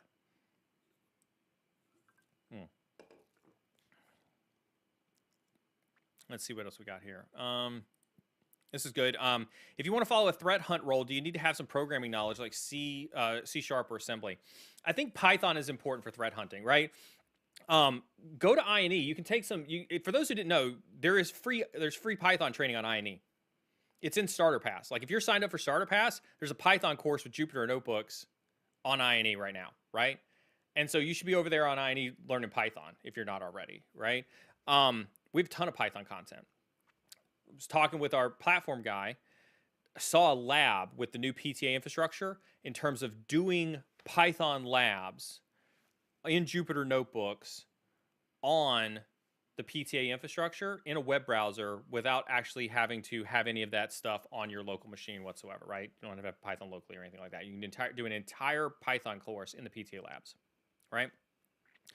And so, I think Python is what you want to do because I've seen some very good architectures for threat hunting stuff set up where they use Jupyter Notebooks to do the API calls for a lot of the technologies that they use, even the SOAR technologies, SIM technologies, EDR technologies that make threat hunting much, much easier. Much, much easier. Am I getting some root next week? Oh, I am getting some root next week. Congratulations. Let's, I wasn't gonna say this today, but I guess I'll say it today. So there's more hype to Wednesday's stream than just Joel Fulton being here, right? Since you asked about Root Consecrated Tech. I managed to talk to our rep at Root, and we're gonna do something super, super special for Wednesday's stream. So if you know right now, the discount code that you get for hitting !Root is for 20% off. That's the discount that they give you all for Root right now, right? It's 20% off. On Wednesday, they have upped the ante, but it's for Wednesday only. It only counts for Wednesday. Here's the challenge. I have an opportunity to unlock up to 45% off of Root on Wednesday only. Okay, but we have to hit some numbers to get there. They've set the goal pretty lofty for me for Wednesday's stream. Wednesday's one of our chill days. We usually average out at about 70 to 75 to 100 concurrent viewers.